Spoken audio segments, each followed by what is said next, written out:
Stand up! New York Giant fans, Bobby is upset. He doesn't have a wrench. He says, sit down, everyone. Bobby, you haven't been here the last 2 weeks. I had somebody block 600 of my subscribers. I got rid of all the wrenches but about 5. I'll slowly give them back, but it'll be very slowly because this is about the 3rd time this has happened. It has nothing to do with you. It has nothing to do with anybody that's missing a wrench. That's the reason for it. Came on live, so I had about 13 thumbs down before I went live. Always appreciate that. Thank you very much, guys. But no, all kidding aside, man, I need a break from doing the play-by-play for the Knicks, to be honest with you. It's depressing, the way that they've been playing as of late. And I'm going to be calling 2 football games tomorrow. I'm going to be doing the doubleheader, trying to save my voice. Haven't done a live Giants Q&A. I want to talk about the general playoffs. Want to hang out with you guys, talk about the Giants in the offseason and everything else. Not a ton in the news today. The Giants, they have 4 coaching staffs going to the East, West Shrine game. Not much else. I mean, there's really not. And this is kind of the dead time of the offseason for the New York Giants. You're going to see a lot of mock drafts. I'll probably have a mock draft up in maybe 2 weeks, probably after the Super Bowl, 3 weeks, once we get everybody in everything in order. And I'll probably have at least 4 or 5 of those throughout the offseason, but kind of waiting on everything to pick up. So thank you to everybody for being here. I appreciate it. What's going on, Rafael Luna? What's going on, Word? What's going on, Big Play Slay? What's going on, Jameson? What's going on, Word? What's going on? What's going on, Chris Leone? Gino in the house says, Browns or Chiefs this week? Yeah, let's talk about that game. I'm actually really looking forward to that game. I think a lot of people going into that game, Gino, are going to just assume that the Chiefs are going to win. They're coming off the bye. What's going on, Afghanistan? Thanks for popping in. And I'm picking the Chiefs. Chiefs are a 10-point favorite. But if there is a team that I think matches up fairly well against them, it is the Cleveland Browns. The Browns have a very good running attack, and that's how you compete with the Kansas City Chiefs. They don't have a great defense. I don't think they're going to be able to shut them down at all. I don't think they'll be able to keep up with the Kansas City Chiefs. But I do think they'll be able to slow the game down enough if they could get that run game established. I don't think the Chiefs have a great defense. If they could run the ball effectively, they could keep that game close. I know the spread's about 10 points. I could see the Browns covering, but I think the Chiefs will win. I like Mahomes to go to the AFC Championship game. What's going on, Quentin, man? Thanks for popping in the stream, man. Browns on a mission. Chiefs going to take it, though. Yeah, I mean, I just think the Chiefs are too good. I just think the Chiefs are too good, man. I really do, Pistol. I think the Chiefs are too good. I don't see Mayfield stacking up. Now, the game I'm really interested in is going to be the Buffalo game. The Buffalo game tomorrow against Baltimore, I'm really looking forward to. It's a 2.5-point spread. Buffalo's favored by 2.5. I think that game should be a pick'em. Like, I think it could go either way. I'm a huge Josh Allen fan. I'm going to be rooting for the Buffalo Bills. But I'm going to tell you what. I like Baltimore in that game for the simple reason John Harbaugh has coached in the big games before. He's got that experience.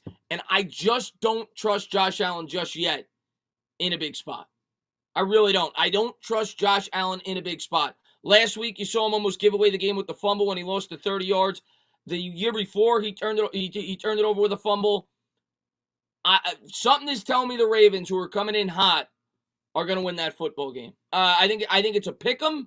It should be a pick'em, rather. I think it could go either way. I think it's like a 50-50 game. But I think I'm going to go with the Ravens in that game. I know most people are going to say the Bills. Everybody's all over the Josh Allen train, and I get it. I love Josh Allen. I think he's a great quarterback. I'm actually going to pick the Ravens in that game. I really am. I'm going to have the Ravens by about a field goal. I'm going to go like 24-21 Baltimore in that game. And, hey, man, what's going on, man? Thanks for popping in the stream, man. I'm a Jets fan. Hopefully we take Wilson or Fields if Sales loves them. I don't know what Sam is, but I'm not going into year 4 of the rookie contract. Time to move on. Abe, you guys are kind of in a tough spot right now. And I was watching ESPN this morning, and they were going over it. And I forgot who it was. One of the insiders was saying he'd be surprised if the Jets take a quarterback at this point in time. Like, he is fully bought in that you guys are going to not take a quarterback, that you're either going to trade down or you're going to take Penei Sewell. I'm going to tell you what, man, at this point in time, and I don't watch ESPN that often, to be completely honest with you. For some reason, I had it on this morning.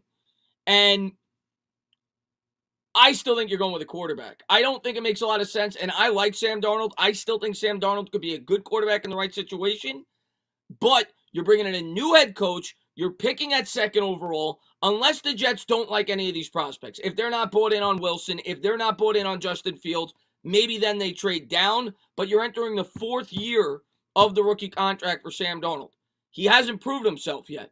A lot of that's because of the Jets, but the fact of the matter is he's only got 1 year left on his rookie deal, and you have an opportunity to bring in a high-end prospect at the quarterback position. So, Abe, I'm with you. I think you should take a quarterback, and in the end, I think you will. I see my laptop's already acting up. I may have to switch to the what's going on, Word, man? Thanks for popping in the stream, man. I may have to switch to the phone midstream. This may conk out. I already see the laptop's acting up. That's always great. As soon as I go live, it looked perfect, and now the laptop's acting up. King Glizzy Goblin, man, thank you very much. Taking a new sub here. Dream offseason, get Robinson, draft Pitts, Tamarian Terry, and Bateman, then some O-line depth. Bateman, Terry's a later round pick. I've seen him mocked in like the 6th or 7th round in some of these mocks. In like when you do the simulators, I think he's going to be a 2nd or 3rd round pick. Same for Bateman. I think he's going to be back end first, early 2nd. If we didn't take a wide receiver in the 1st, I think Bateman could potentially be a target for the Giants in the 2nd round. I would love Allen Robinson. I think he's far and away the best wide receiver in this year's free agency class. That's my honest opinion. When you factor in the recent injuries and everything else, Allen Robinson, if I was going wide receiver, would be who I would attack if I was the New York Giants GM. If I had the budget to do it, the question is, are they going to? And we don't know exactly what the cap's going to be just yet. May have to switch over the phone, like I said, in a little bit. So if I do, I apologize. I'll be out for about 30 seconds, maybe a minute. Make sure to hang around. Yuri, man, thank you very much, man. Could Devontae Smith draft stock go down because of his hand injury he suffered in his last college game? I'm going to tell you how his draft stock could go down. And everybody seems to think, and I think I saw Nate pop back up in here. Everybody seems to think, I love Nate, by the way. Go over there, check him out. Everybody seems to think that there's no chance one of these wide receivers drop to us. I completely disagree. And you're going to see that in my mock draft when I do it in a couple of weeks. You look back at the history, and I know it's a rich wide receiver draft class at the top. I know there's not a lot of prominent names defensively at the top of this draft. I think one of those 3 wide receivers are getting to us. Matter of fact, I think it's possible 2 of them could get to us. But I do not think all 3 will be gone before we pick. There has not been 2 wide receivers going in the top 10 in a very long time. I don't see it happening. I think at least one of the 3 will get to us, and we don't know how it's going to play out. You look at a guy like Jalen Waddle.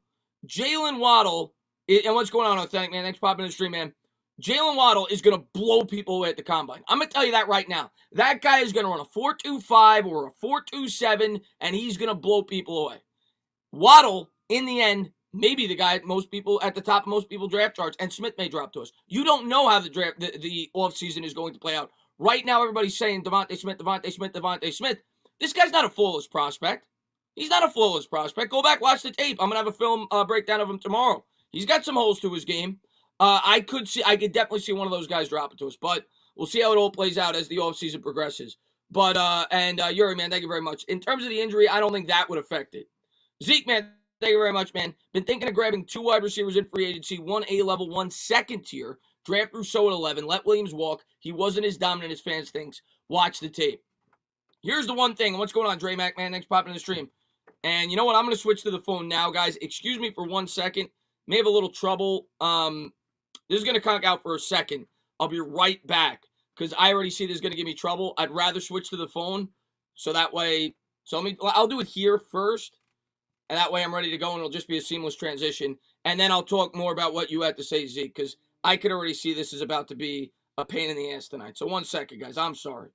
Enter broadcast studio. Let me get everything set up. All right. Allow. Okay. I'm going to exit here. You're just going to see the green screen. I'll be right back, guys. I'll be right back.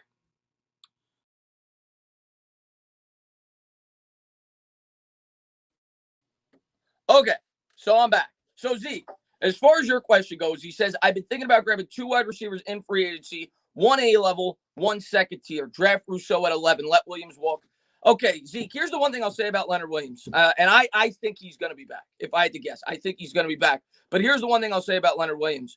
If you go back and look at his game logs, the guy was dominant against very bad defenses. I think he had 3 sacks against the Cowboys the last game. He had 2.5 sacks against another bad defense. That's half of his sacks for the year.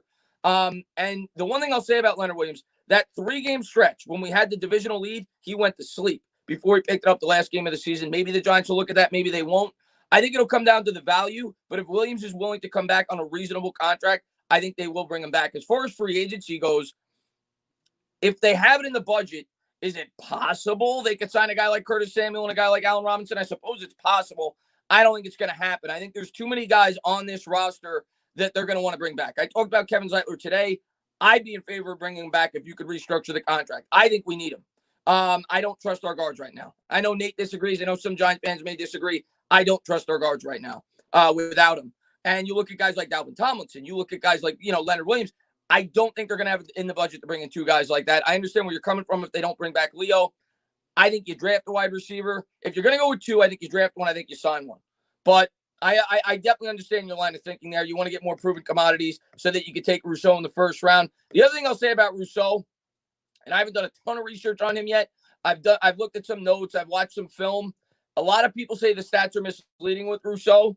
We'll see. I want to make sure I didn't miss a super chat, by the way. 1 second. I don't like doing that.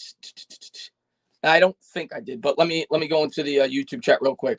Rousseau, everybody says is a bit of a project, but he's got high upside.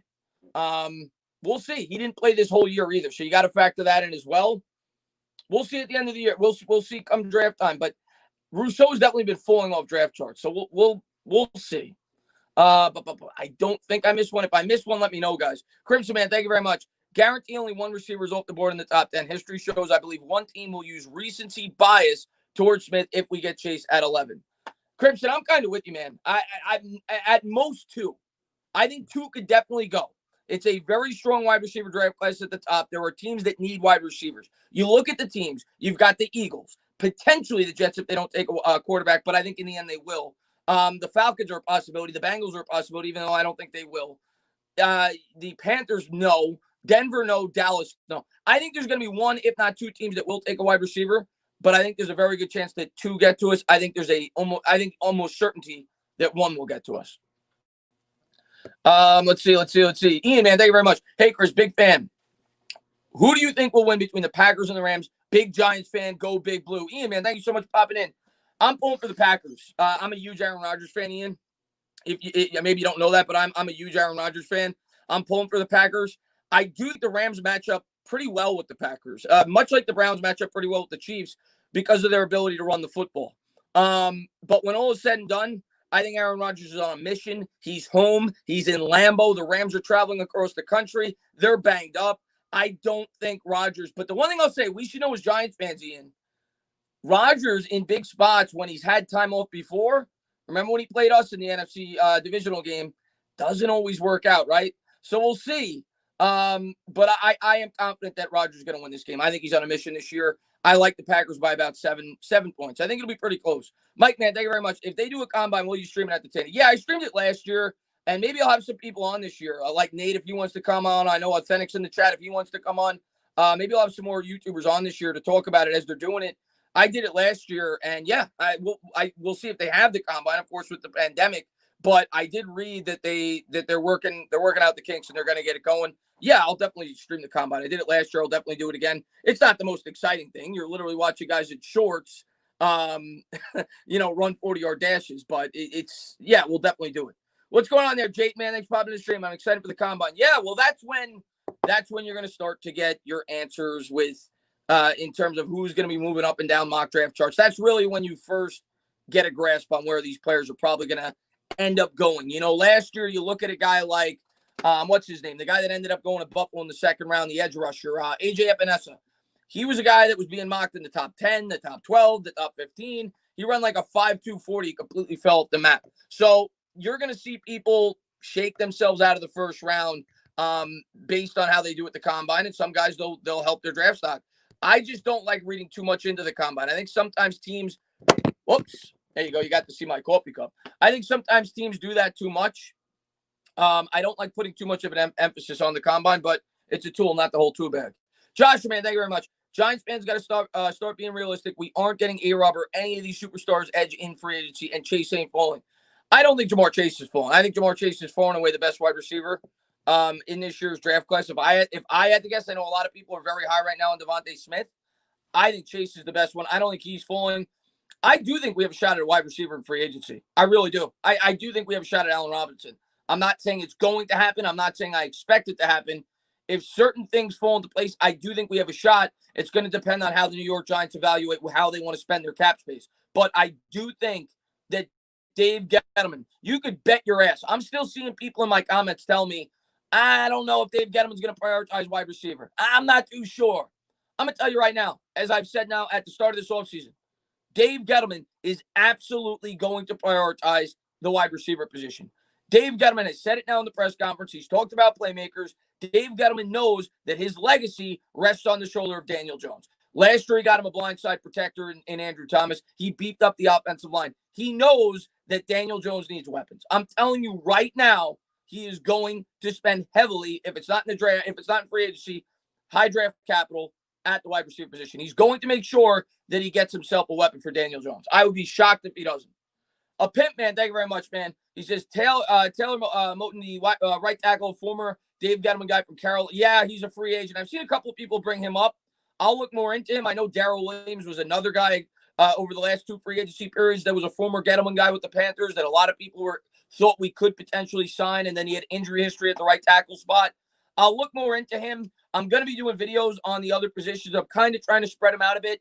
I'm probably going to do the cornerback position next because I do think that's a position we could potentially get a Band-Aid fix in free agency. So I'm probably going to analyze the cornerback position next. I already did my wide receiver video. I'll probably do edge rusher after that. And then I might dive into the offensive line, whether it's guys like him, the tackles, the guards, because I do think we could try to sign some depth on that offensive line, especially if we end up cutting Kevin Zeitler. But I'll definitely take a look into him for sure. Absolutely. And thank you very much, man. I really appreciate it, man. Thank you to everybody for being here, man. I really do appreciate it. I just felt like coming on tonight and talking Giants. Haven't talked Giants with you guys in a while. I've been doing some Knicks streams. We didn't do the Giants show this week. We're not going to do the Giants show until after the Super Bowl, probably because that's when we're going to have actual content to talk about when the rumors start coming out, the cap space and everything else. But kind of want to come on, talk some playoffs with you guys, talk some Giants, talk a little bit of offseason, and just say thank you guys for being the best supporters on YouTube. Mike, man, thank you very much. Where do you project me to go entertainer? I'm a once in a lifetime. Mike, I think you will go. Mike, you seem like you'd be a good center. I got you going in the mid-second round. Eric, man, thank you very much. Playing devil's advocate for the defense, I have not seen any good mock drafts up yet. Aside from the 3 wide receivers or tight end, what defensive player could go 1? You mean number 1 overall? Playing devil's advocate for the defense, I have not seen any good mock drafts as of yet. Aside from the wide receiver, or I think you mean for the Giants. Cornerbacks. J.C. Horn has moved up a little bit. Obviously, you got Surtain. I think they could go corner. I think they could go edge. You got the guy from Michigan, the edge rusher. You've Kwity Paye or Pye, however you pronounce it. I think it's Paye. And you also got Rousseau. I think if they're going defense, that's what you're looking at. You're looking at one of the corners, or you're looking at one of the edge rushers, Eric. That if I had to guess, or maybe Parsons. Maybe the Giants end up taking Parsons if he drops. If that's what you're asking about. I still think we're favored to take a wide receiver, though, in the first round, as of now. Mighty Mango, man. Thank you so much, man. Hey, Chris, like your style. Keep up the good talks. Go Big Blue. Mighty Mango's the man. Always in my streams, always showing support. I hope you and your son are doing well. I know he's a great supporter of mine as well. And I know I got to do – I've been so busy, and I wasn't feeling well this past week, but I got to do the mod giveaway. Remind me to do that tomorrow. I got to do that tomorrow before I do the live stream. I got to do a video for you guys.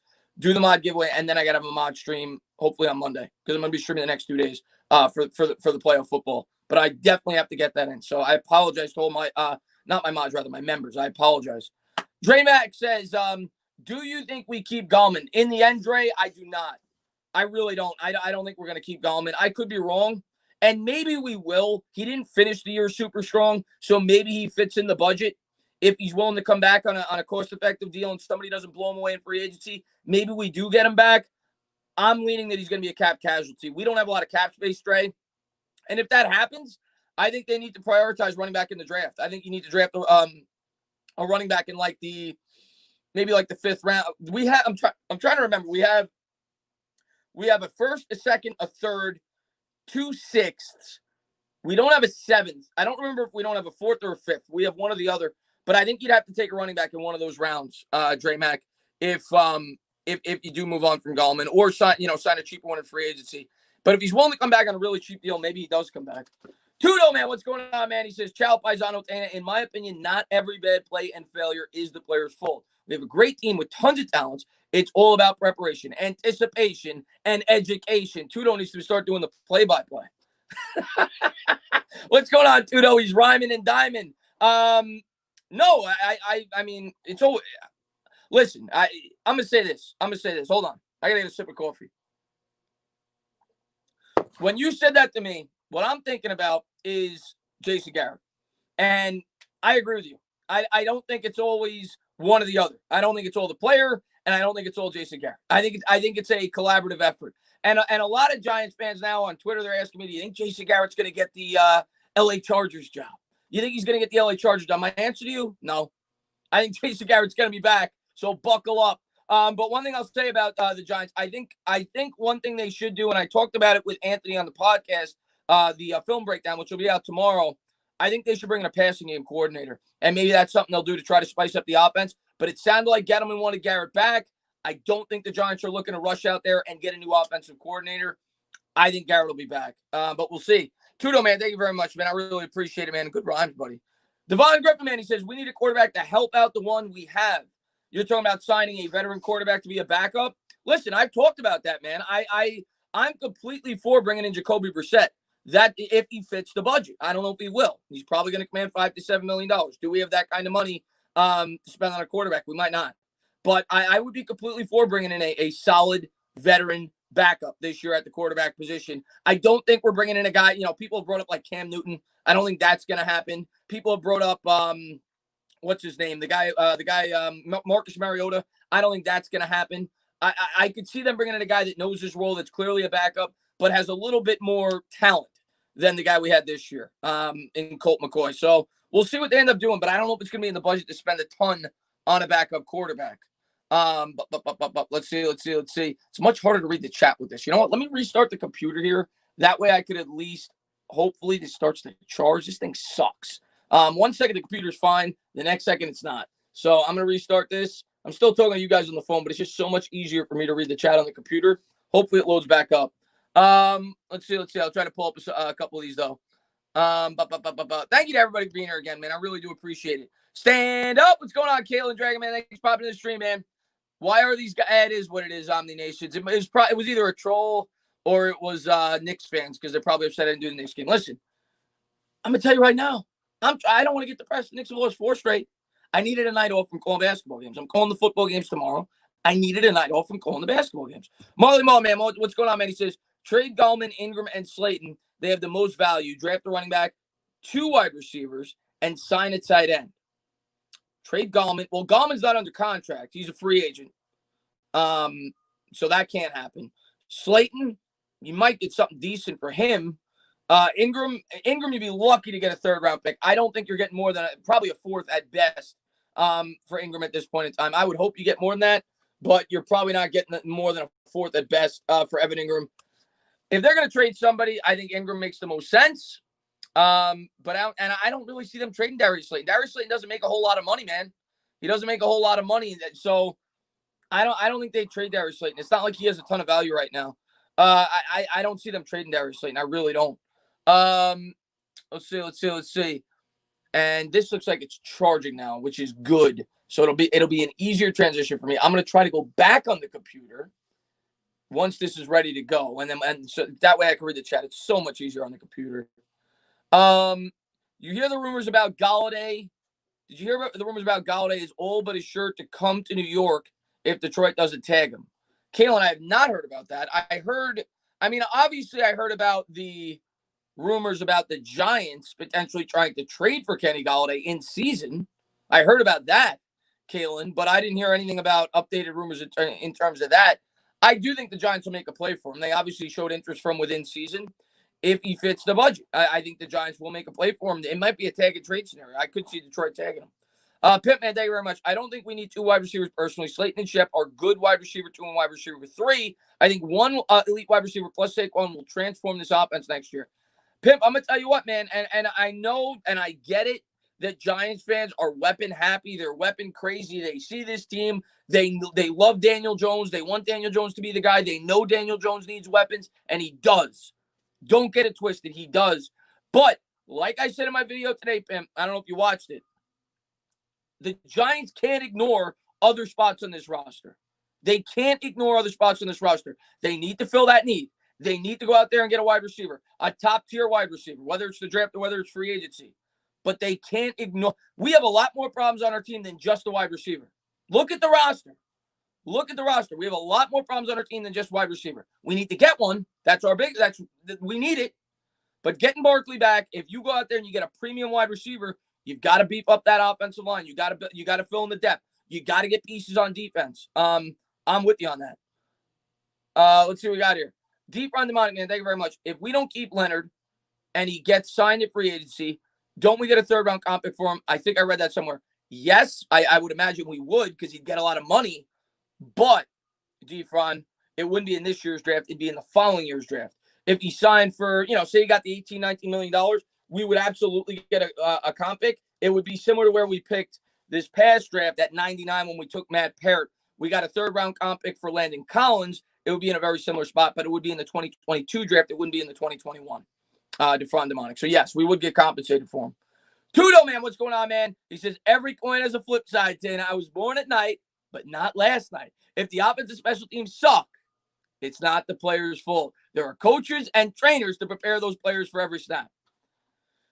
I think it's both. I think it's both. I think when players struggle, you have to put some kind of responsibility on the players. But the coaching has to take responsibility as well. I think it's a collaborative effort. I think it's both. But one thing I'm gonna tell you, Tudo, and I couldn't believe this. I could not believe this. And now it looks like this is going to work. So if it does, hold on. You might have two Tanas on at the same time. Hey, Tana. What's up, Tana? Now I got the volume up, Tana. Hold on one second. Let's get out of here, Tana. Hold on one second. Let me get out of here. Let's go. Okay, so I'm back here. Tudo says every coin is a flip side, Tana. I was born at night, but not last night. Offensive special teams suck. It's not players' fault. There are coaches and trainers to prepare players for that. One thing Jameson, have a good night, buddy. One thing that blew me away when I saw the final numbers, the Giants had one of the poorest ranked special teams in football. One of the poorest. Maybe it was over a certain portion of the season, but after the bye week, and this was a team that was bringing back a really good special teams coordinator, that was bringing in Joe Judge, who was known for special teams, and the special teams sucked after the bye week. That is something that is alarming to me. That is something that I thought would be much better over the remainder of the season. Double Tana, what does it mean? What's going on there, Corey? Hey, Tana. How you doing, Tana? Hey, Tana, he's right there, actually, guys. Right there. There's the other Tana. German brother, man, thank you very much, man. I appreciate it. He says, what's up, Mr. Tana? Dream offseason, free agency. Keep Leo, Zeitler, sign A-Rob, draft Waddle, Phillips, the offensive tackle from Clemson, running back. Good to talk Giants. You do that, I'm happier. Sign me up. That means you keep Zeitler, you keep Leo, you get Allen Robinson, and you get a number. You fill in some offensive line depth as well later in the draft. You get yourself a running back. Yeah, I'm not gonna cry if that ends up being the offseason, German. I understand that you need to fill out the rest of this wide receiver core. I can understand both ways in terms of doubling up at the wide receiver or not. But the reason that I'm so for signing a guy like Allen Robinson is because I think it gives you the freedom. If we could do it, I don't know if it's going to be in the budget, okay? I don't want people to think it's going to be. I don't know. But if you're able to do that, say the cap goes up to 195. If you're able to do that, it's going to give – what's going on, Brian, man? Thanks for popping in the stream. It's going to give the Giants the freedom to take the best available player where they pick, and I don't think they're going to have to be forced to take a wide receiver. And I never like to be forced to select the position where I'm picking. And I think they'd be close to being forced. Knicks are tied at 80 apiece against Cleveland, by the way. So somebody said, go Knicks. Daniel, man, what's going on? Hey, Chris, loving the content. You're really growing a lot here in Ireland, and it's about time. Opinions on Golladay and Davis and a guy like Waddle. Keep it up. Daniel, man, I want to say thank you so much for popping in, man. Thank you for all the support. Listen, man, I love what I do. I love coming on here. I love talking Giants, and I always say you guys inspire me to work as much as I do. There's times during the slow time where I'm like, there's not much to talk about. But today I'm like, I got to come on. I want to talk Giants. I still got things in my mind. I'm still thinking Giants. There's no news, but I'm always thinking Giants. And I enjoy talking about it. So I can't say thank you enough for all the diehard New York Giants fans on my channel that continue to support me, whether they're in Ireland or whether they're in the U.S. As far as Golladay and Davis, Galladay's a number one. Galladay is a true number one wide receiver. Corey Davis is not. Corey Davis is a second-tier option. He's a guy that you get for maybe $9 or $10 million. He wouldn't eat up as much cap space, but he's also not the same threat. He's not the same weapon. He's not even close. Kenny Galladay led the league in touchdowns in 2019, and he averaged 19 yards a catch. The question with Galladay for me is his injuries. But in terms of being the prototype wide receiver that I think the New York Giants could need, he fits all the measurables. He's 6'4". He's a deep threat. He could stretch the field. He's Plaxico Burress reincarnated. Only is about an inch shorter. But I like Kenny Galladay. The problem is the injuries. That's what I worry about. And as far as Waddle, yeah, I like Waddle from what I've seen. And a lot of people don't realize Jalen Waddle, when he was healthy, between him and Smith, he was the guy that was putting up more numbers when they were both on the field at the same time for Alabama. He's a burner. You worry a little bit about the height. I think he's 5'10", 5'11", but he's a burner. He's got a great vertical leap. He's not strictly a slot wide receiver. Don't get it twisted. And he's not strictly a guy like, a straight line speed runner. He could do multiple things. He's a pretty solid route runner. He's a solid wide receiver all around. I think he's going to impress at the combine. I think he's going to move up draft charts. I really do. And CN Yankee fan, thank you very much. So I think people are forgetting we get Barkley back, so we don't need to get two wide receivers, so we can address other areas. I think people are discounting Barkley. You saw somebody in the chat earlier, and everybody's entitled to their opinion. I'm always just going to give my opinion. I'm never going to be scared to give it. I know that people want me to say, draft 4 wide receivers in the first 4 rounds. Draft wide receiver. That's not my opinion. I know wide receiver is a huge need. I know we need to address it. But I also realize there's other needs on this team. My first need is a wide receiver. But I do agree with you, CN Yankee. I do think Saquon Barkley is going to have an impact on this offense. I think people are discounting that. I absolutely think Saquon Barkley, a healthy Saquon Barkley, which we hope he is, will have a big impact on this offense. I go back to the numbers all the time. 10 starts with Saquon Barkley in his career, 23 touchdowns, 8 picks. I think it was like 14 starts going into like his last 2 games this year without him. He had 9 touchdowns, 13 picks. He's a different quarterback. Saquon Barkley makes the defense have the game plan for the running back. He's a weapon in himself. It helps out the passing game. Getting Saquon Barkley back, if he's 100%, completely changes this offense. The question is, will he be 100%? A pimp named Slickback, man. Thank you very much, man. He says, so Porzingis limping again at the Mavs game. Man, I love Porzingis, man. I loved him. I was so pissed. I don't know if you remember my channel, a subscriber to my channel, rather, when I made that video, but I was so pissed when, and what's going on, Darren, man, thanks for popping in the stream. When the Knicks traded away Kristaps Porzingis, I was a big fan of his. I thought he had a really high ceiling. People forget, Kristaps Porzingis, he was an MVP candidate before he went down with the injury with the New York Knicks, but he's just not the same, man. He's too injury prone, and the Knicks probably are going to end up making out on that deal because I don't think he's ever going to be 100%. The guy gets hurt too much. Miles, man, what's going on, buddy? He says, what's up, Chris? Just wanted to say what's up and ask you if you can see the Giants trading down for a quarterback-needy team like the Bears. Keep up the great work, man. Miles, yeah, I'm going to have several different simulations like I always do every offseason. That is definitely going to be one of them. I think it is much more realistic that the Giants could trade down than the Giants trade up. I don't see the Giants trading up. I'm not going to say it's impossible, but I don't see it being a very likely scenario. Usually when you trade up, you're trading up for a quarterback. And usually when you're trading down for somebody to come up and get a quarterback. The Giants could very well be sitting at a spot in the draft. When you look at the teams behind them, they could potentially need a quarterback. You got the New England Patriots, you got the Saints, you got the Steelers. There's a number of others that are picking behind us that may need to come up and get a quarterback. So I do think it's possible that they could trade down, but they'd have to get the right package.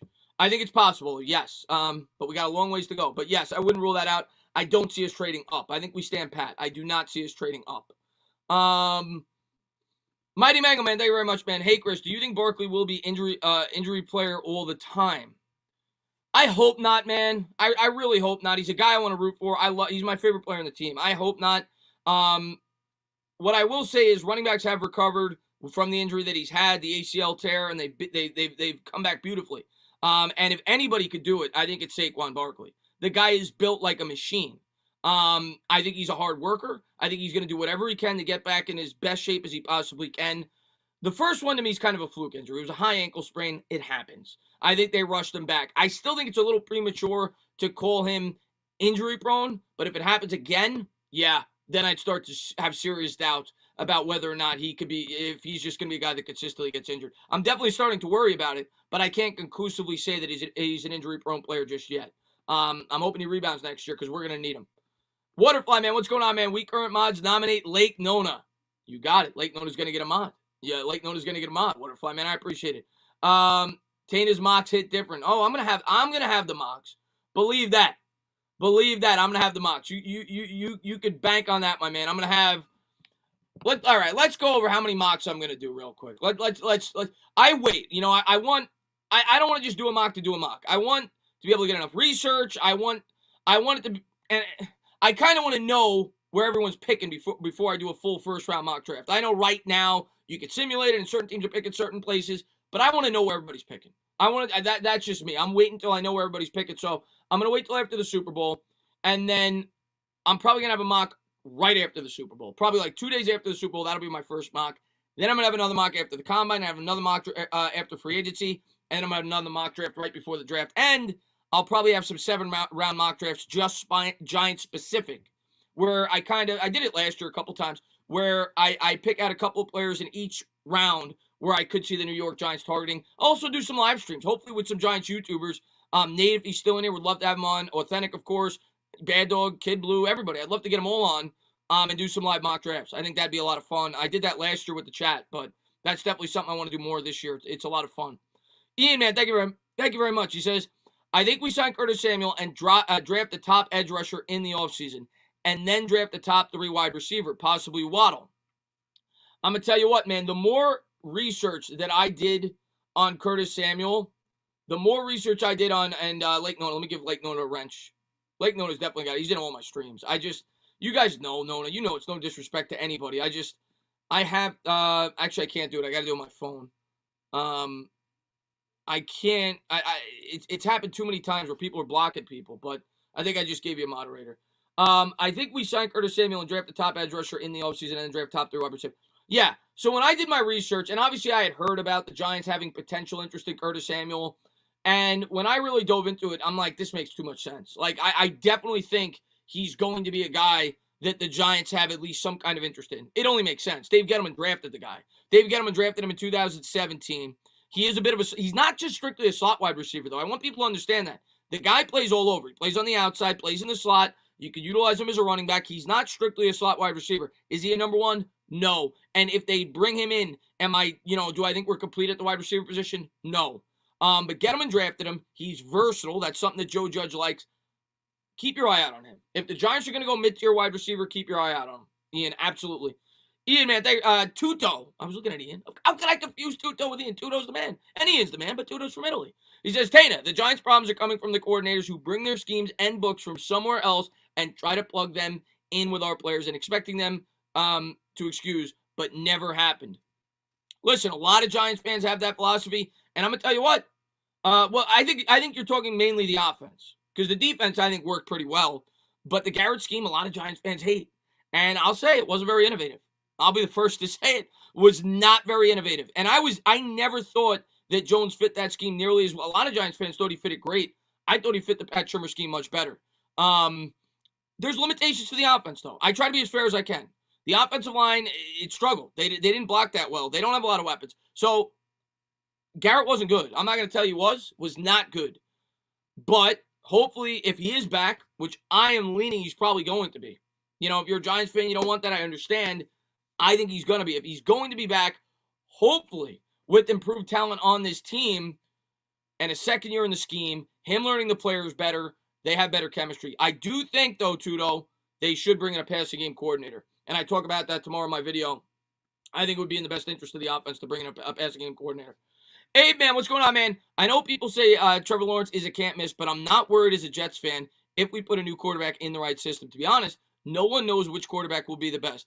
Abe, it's a crapshoot. And don't get me wrong, Trevor Lawrence, by all accounts, is the next greatest thing. And he very well may be. He's the most talked about quarterback prospect, maybe since Sam Darnold. Probably even more so than Darnold, though. I would say all the way back to Andrew Luck. But Darnold was very highly talked about for you guys, even though Mayfield ended up going ahead of him. But I do think Trevor Lawrence is going to be really good.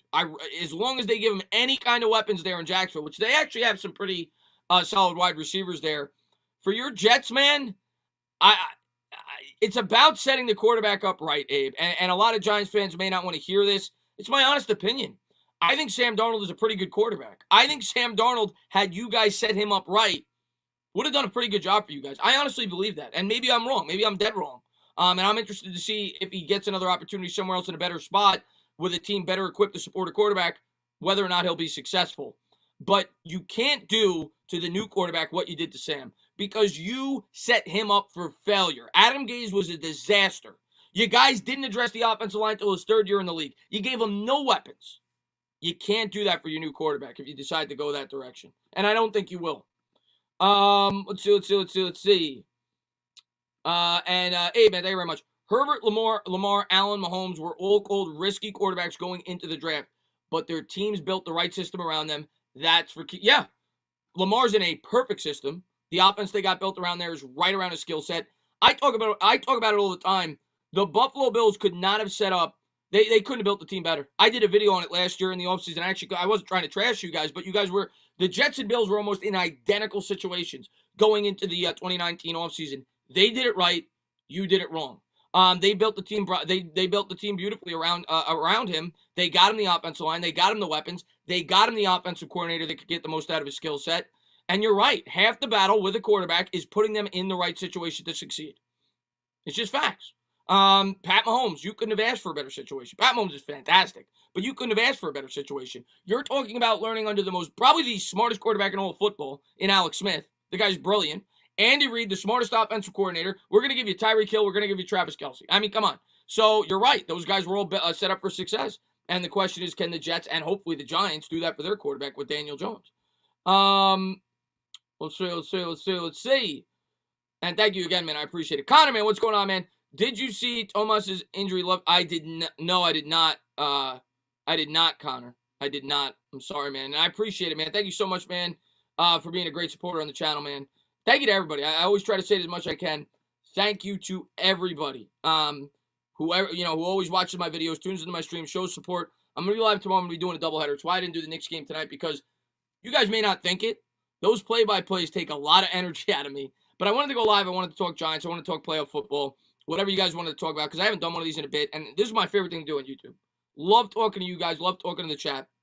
But I wanted to save up my voice, because you get into that for the playoffs tomorrow. I'm going to try to do both. We'll see how I feel after the first game. Zahai, man, what's going on, man? He says, what's up, Chris? How's your New Year's going? It's going good, man. It's going good. Could be, it always could be better, but so far, so good. Hope it's going well for you too, Zahai, man. We'll see it. Hopefully next year, the Giants are in the playoffs at this time. My New Year's will be going much better. Pimp Man, he says, have you heard that people wanted Tomlin fired? I get the recent playoff losses, but the coach has never had a losing season. Grass isn't always greener, in my opinion. Listen, they take the energy out of us too, Butterfly says. Listen, Pimp. I'm going to tell you what, man. Mike Tomlin, I hear this like every 3 years. Let me just check the Knicks score real quick. Knicks are down 5. I hear this like every 3 years with Mike Tomlin. Every 3 years, people say, we should move on from Mike Tomlin. Mike Tomlin's one of the best coaches in football. He just is. He's one of the best coaches in football. The guy's as consistent as they come. Now, I don't watch every Steeler game. I'll be the first to say it. Maybe he does some questionable things, but the fact of the matter is, what did they go, 12-4 this year? Last year, they went 8-8 without Ben Roethlisberger, their starting quarterback. I don't think he's ever been under 500 since he's been in the league as a head coach. You're not going to I got news for you, Steeler fans. If you decide to fire Mike Tomlin, you're not going to find a better coach. You're not going to find a better coach. One of the top 5 head coaches in football. Those guys don't grow on trees. V-Man, thank you very much, man. Thoughts on Robert Saleh and Mike LaFleur to the Jets? I love it. I think it's a really good fit for you guys. I didn't know that you guys brought along LaFleur for the ride when you hired him. And the first thing I said, I posted on Twitter when I heard about the hiring. A lot of Giants fans wanted him last year. He's a rah-rah guy, energy guy. He's a guy that's going to let into your football team. He brings a lot of energy. And I think you guys are going to like that. You're going to like that type of coach. I thought the Jets would go more offensively driven with their head coach. I really did. Because you're going to be bringing in a young quarterback. But the fact that he brought LaFleur on for the ride, I think it's a great pairing. I think the Jets are set up very nicely. I think you guys have a nice, bright future. And I hope it works out for you guys. I say it all the time. I don't hate the Jets. I hope it works out for you guys. I play with you guys sometimes on Twitter. And just a friendly New York rivalry. But I root for the Jets when they're not playing the Giants. And I think you guys got a really, really sound future if you could do it right. I think Douglas actually set you guys up very well. A lot of people got on you guys when you made the trade earlier this year. You got 2 first-round picks. You guys are set up very nice. You got a ton of cap space. You should be happy if you're a Jet fan right now. DJ Smooth, thank you very much. Do you think the Chargers are waiting for Dabble or no? I don't know what's up. They're not. Garrett's not going to be the head coach. When I saw the list of guys that they're bringing in to potentially hire to be the head coach, I said, okay, great candidate, great candidate, great candidate, great. Why is Garrett on this list? Like, I understand why they brought in Garrett. Garrett's an experienced head coach, offensively driven. You got a young quarterback in Herbert. I get it, but he doesn't stack up with the guys that they brought in. He's not getting that. I'm telling you right now, I would be beyond shocked if Jason Garrett gets that job. They brought in a lot of very good young offensive minds, and that's the trend in the NFL. Jason Garrett will not be with the Chargers. I'd be shocked, DJ Smooth. Maybe I'll be wrong. T-Boy, man, thank you very much, man. Where do you think Devontae is going Roll Tide? I'm going to have my opinion changes every day. It really does. And I'm not going to have I am not going to have a definitive opinion as to where I think he's going to go until after free agency. And then I really see how these teams fill out their rosters. But if you ask me right now, if I was doing a mock today, I'd probably have Devontae Smith going to... who picked 6th again? I'm trying to remember. I know hold on one second. I know the Panthers picked like 7. The Cincinnati picks 5. Who picked 6? Philly. Yeah, Eagles. I think I'd have him going to the Eagles. I know Giants fans don't want to hear that. If I did a mock draft today, I think I'd have Devontae Smith going to the Eagles at 6. Zahai, man, thank you very much, man. Trading back no more than 5 spots could be the way to go in this draft. Get additional second rounder, maybe another 4th. Well, yeah, Zahai, when you look at our draft right now, we only have, I think, 5 picks. Maybe it's 6. I think it's 5. I think maybe 6 picks. But yeah, the more picks we could acquire, the better. If the right deal presents itself, and we're not in love with a guy at number 11. And I do think there's going to be teams looking to move up to get a quarterback. I really do. Especially if only 3 go in the first 10 picks. Pimpman, thank you very much. I think with the Twitter age, people want coaches and GMs fired so quickly. Honestly, I don't want to see so much turnover for the Giants anymore. Stay the course. Pimp, that's just the way it works now. I mean, you always had, back in the day, I don't know how old you are, Pimp, but back in the day, you didn't have, and it's not just with sports, it's with everything, but you didn't have social media where everybody, millions upon millions of people could voice their opinion in a forum and draw panic and things like that. And I do think it sometimes alters opinions of GMs and owners of sports teams. And I agree with you. I think that teams have a shorter leash with their head coaches and GMs in today's day and age than they did in the past. And it's not always the right decision. And a lot of Giants fans may not want to hear that. People usually want guys fired within a week. But but I'm with you, man. I like to fire guys when I feel like it's appropriate, but I don't like to just fire guys to fire guys. Zai, man, thank you very much. When you doing your first mock video? Day or 2 after the Super Bowl. I'm waiting until after the Super Bowl. There's going to be plenty of time. I'm not trying to rush it all out. There's going to be plenty of time to get all that draft content up. So probably the day or 2 after the Super Bowl when I know the full order. These next couple of weeks I'm going to dedicate to the playoffs. Any rumors with the Giants I'll have up. Obviously, I'll mix in some drafted free agency stuff. But I'll probably have my first mock draft up a day or 2 after the Super Bowl. Tudo, man, he says, in my opinion, we have a young, talented team. All we need is a spark and a better communicator to put all these pieces together, win the championship, Tana. Tudo, I love your optimism, man. You know it, Tudo. I love your optimism. I think we have a nice young core. I still think we need a couple of big-time pieces on either side, but I do think we have a nice young core. We need these guys to mature, and it's all going to come down to Daniel Jones. It's all going to come down to Daniel Jones and him maturing as a quarterback, and I think he could. I'm a man of my word. I put my money where my mouth is. You guys saw it today on Twitter. I bought hold on. I'm going to show you what I bought of Daniel Jones. I got 3 more cards coming.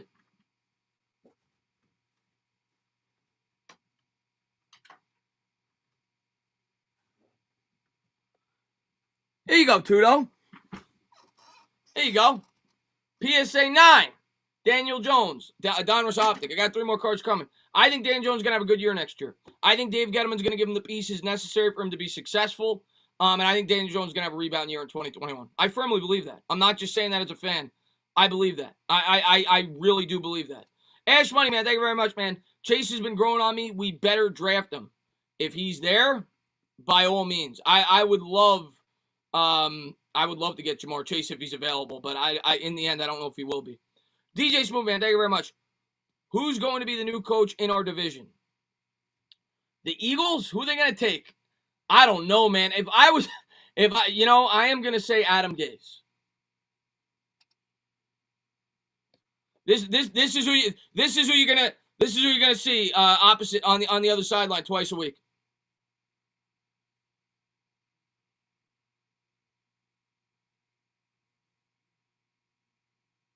That's gonna be the head coach. But DJ Smooth, man, thank you very much, man. I really appreciate it, buddy. T, man, what's going on, man? I appreciate it. He says, with Salon LaFleur, will the New York Jets trade back? I know you're starting to hear the rumors about the New York Jets. What's going on, Rudy, man? Glad to see Rudy in the chat. I love Rudy, man. What's up, Rudy? I know you're starting to hear the rumors about the Jets potentially holding on to Darnold. I think in the NT, I really think the Jets are going to stand pat. I really believe that the Jets are going to stand pat, and I think they're going to take a quarterback. I honestly believe that, and if they don't, I think they'll trade down. But I don't think they'd stay at 2 and not take a quarterback. But we'll have to wait and see. But yeah, I got a couple more cards coming. But yeah, I'm invested in Daniel Jones this offseason. His cards are cheap. People are off the train. I'm hopping on. It's like buying a stock when it's low. I think Daniel Jones is going to bounce back next year. Jaden, man, thank you very much. Just stand up, Giants fans. And KB are a Dallas fan. Well, I knew the Kid Blue was a Dallas fan. I did not know that the Hub was a Dallas fan. That's sad to know, because they pose as New York Giants video makers. Knicks down 3. Yeah, I saw this. Yeah, 98-95, 2:17 to go. Jake says Devontae Smith went off last year because Waddle was hurt. Smith's big year was supposed to be Waddle's. Smith is great, but don't get it twisted. Waddle is great too, and if we don't get him at 11, it would be a steal. Jake, man, I appreciate you popping in, and I agree with you. When you look at the numbers, he was actually putting up better numbers than Smith was before Waddle went down. I think a lot of people may not realize that before they do their research, because they'll just look at the numbers and they'll see that Waddle only had, I think it was like as high as like 700 or 800 yards. But yeah, he got hurt. But the guy's a burner. Guy's a very good talent. DJ Smoothman, thank you very much. Who's getting Eric Bieniemy? He may not get a job. I mean, I don't know what jobs are still available. I'm trying to think of the teams that are still available. Obviously, you got the Eagles. Who's the other teams? It's escaped me right now. Because nobody in our division is going after a coach. I know there's like 7 or 8, or there was 7 or 8 jobs. Nobody in the AFC East now. The Jets got their coach. Who's the other teams? The Falcons got their coach already, I think, or it was rumored that they were about to get their coach. Chargers need a coach. Maybe. That'd be a great spot for him. Justin Herbert. He might not get a job. He might not get a job. But let's see. Texans, Chargers, Eagles. All right, of those teams, the Texans, Chargers, Eagles, of those teams, and it's not, Knicks down 1 now. Let me just, I don't got the TV working down here, but I'm going to pull up the game cast. Knicks down 1, 98-97, minute 18 to go. See how it plays out. But of those teams, I think far and away the Chargers are the best job. It's not even close. Of those teams, it's not even close. Daniel says, hey, Tana, do you think Smith will be as effective at the next level with the lack of size? Daniel, I talk about that tomorrow in the video I'm going to drop tomorrow, the film study that I do with Fireside Giants. It's a worry. If there is one worry in his game, it's that there was one play that they pulled up where he just got completely annihilated. He got pushed like 6 yards out of bounds. But I think if you scheme him properly, kind of like Alabama does, you could find ways to get him open and out in space, whether you put him in the slot, whether you put him in motion. I'm not too worried about it. The guy's a great athlete. He can go up and get the football. But I do think that is something that some people are not taking enough into account. Chris Jones says, who do you think we have a better chance at landing, Golladay or Robinson? I think Robinson's the better option. I'm going to say Robinson because I think I'm more certain that Allen Robinson is going to be available. I'm almost positive Allen Robinson is going to be available. I'm not as positive that Kenny Golladay is going to be available. I could see the Lions franchise tagging him. It sounds like Allen Robinson and the Bears are kind of at wit's end. I don't see him signing back with the Bears. So I do think Allen Robinson is going to hit the open market. So I would say Robinson's more likely. I don't think either one is super likely. We got to see what happens with the Giants cap space. I was looking at the Knicks score, said the Knicks. But yeah. Tana, can you do a video for Rashad Bateman stand up? Also, I saw a video of Waddle running faster than Henry Ruggs in a foot race. Yeah, Dennis, I heard, Dennis, that people said that he may run a 4.25, 4.27 at the combine. We'll see. As far as Bateman, I've seen Bateman. I'll definitely have videos up on him in the future. I've looked into Bateman a bit. A bunch of my subscribers have brought up Bateman. He seems like more of a second-round guy. I don't think the Giants would take him at 11. Maybe if they traded down. But he's a wide receiver that a lot of people like. Several of my subscribers told me about Rashad Bateman. I've looked into some of his highlight film.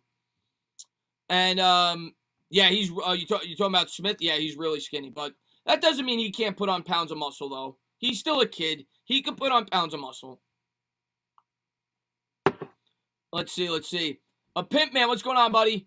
He says, for a Nets fan, not a Nets fan, but I hope they win a title for New York City basketball. I'm 48 and only mad 80-year-old dad and his brother remember the last basketball title.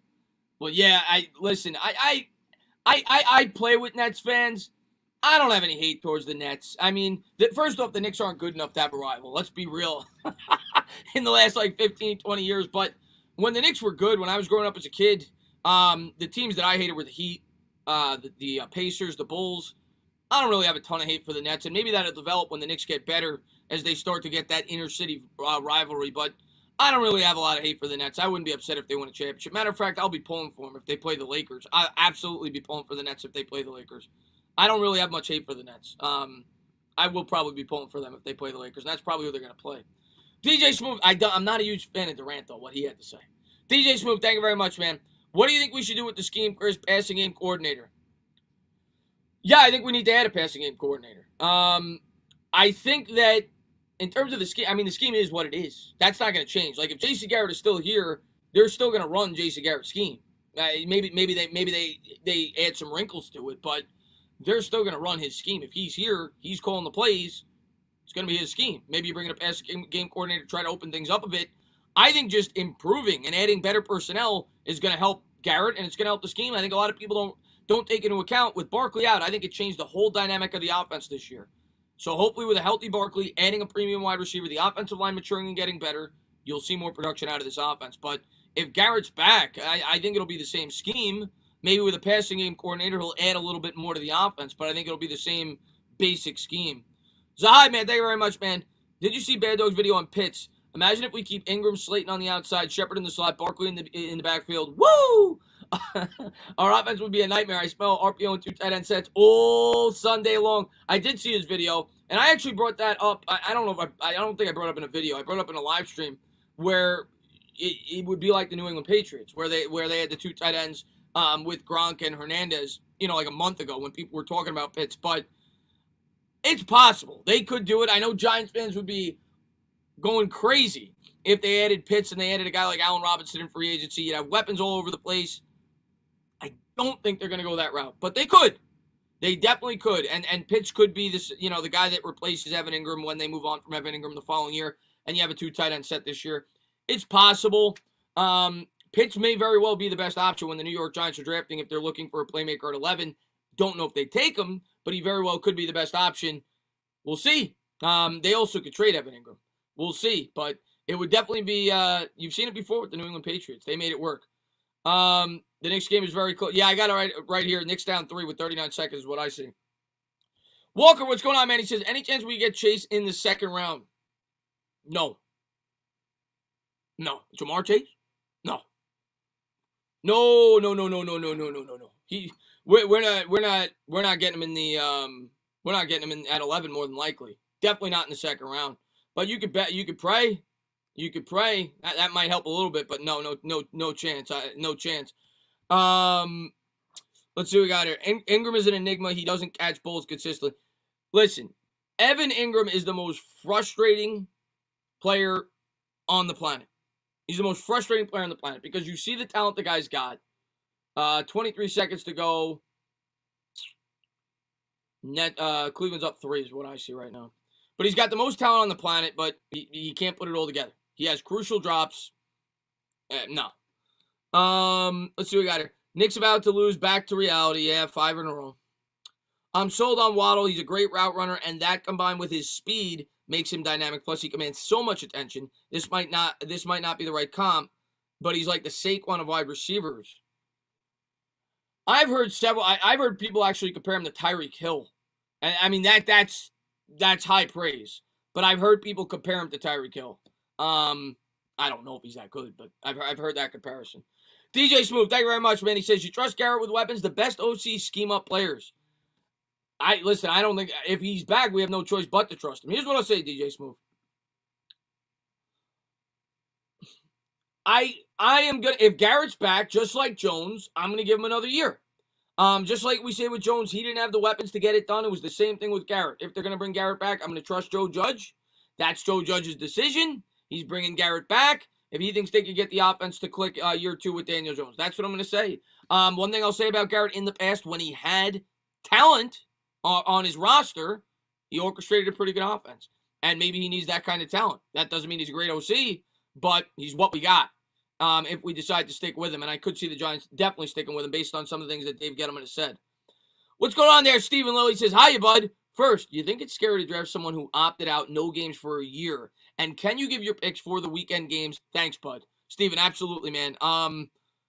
Yeah, that's another thing that we're going to have to talk about as the draft gets closer and closer. Obviously, this is a weird year where a lot of the top prospects, Gregory Rousseau being one, Jamar Chase being another, they didn't play. You had guys opt out because of the virus, and that may affect their draft stock. Hopefully it does. Hopefully Chase drops to us at number 11.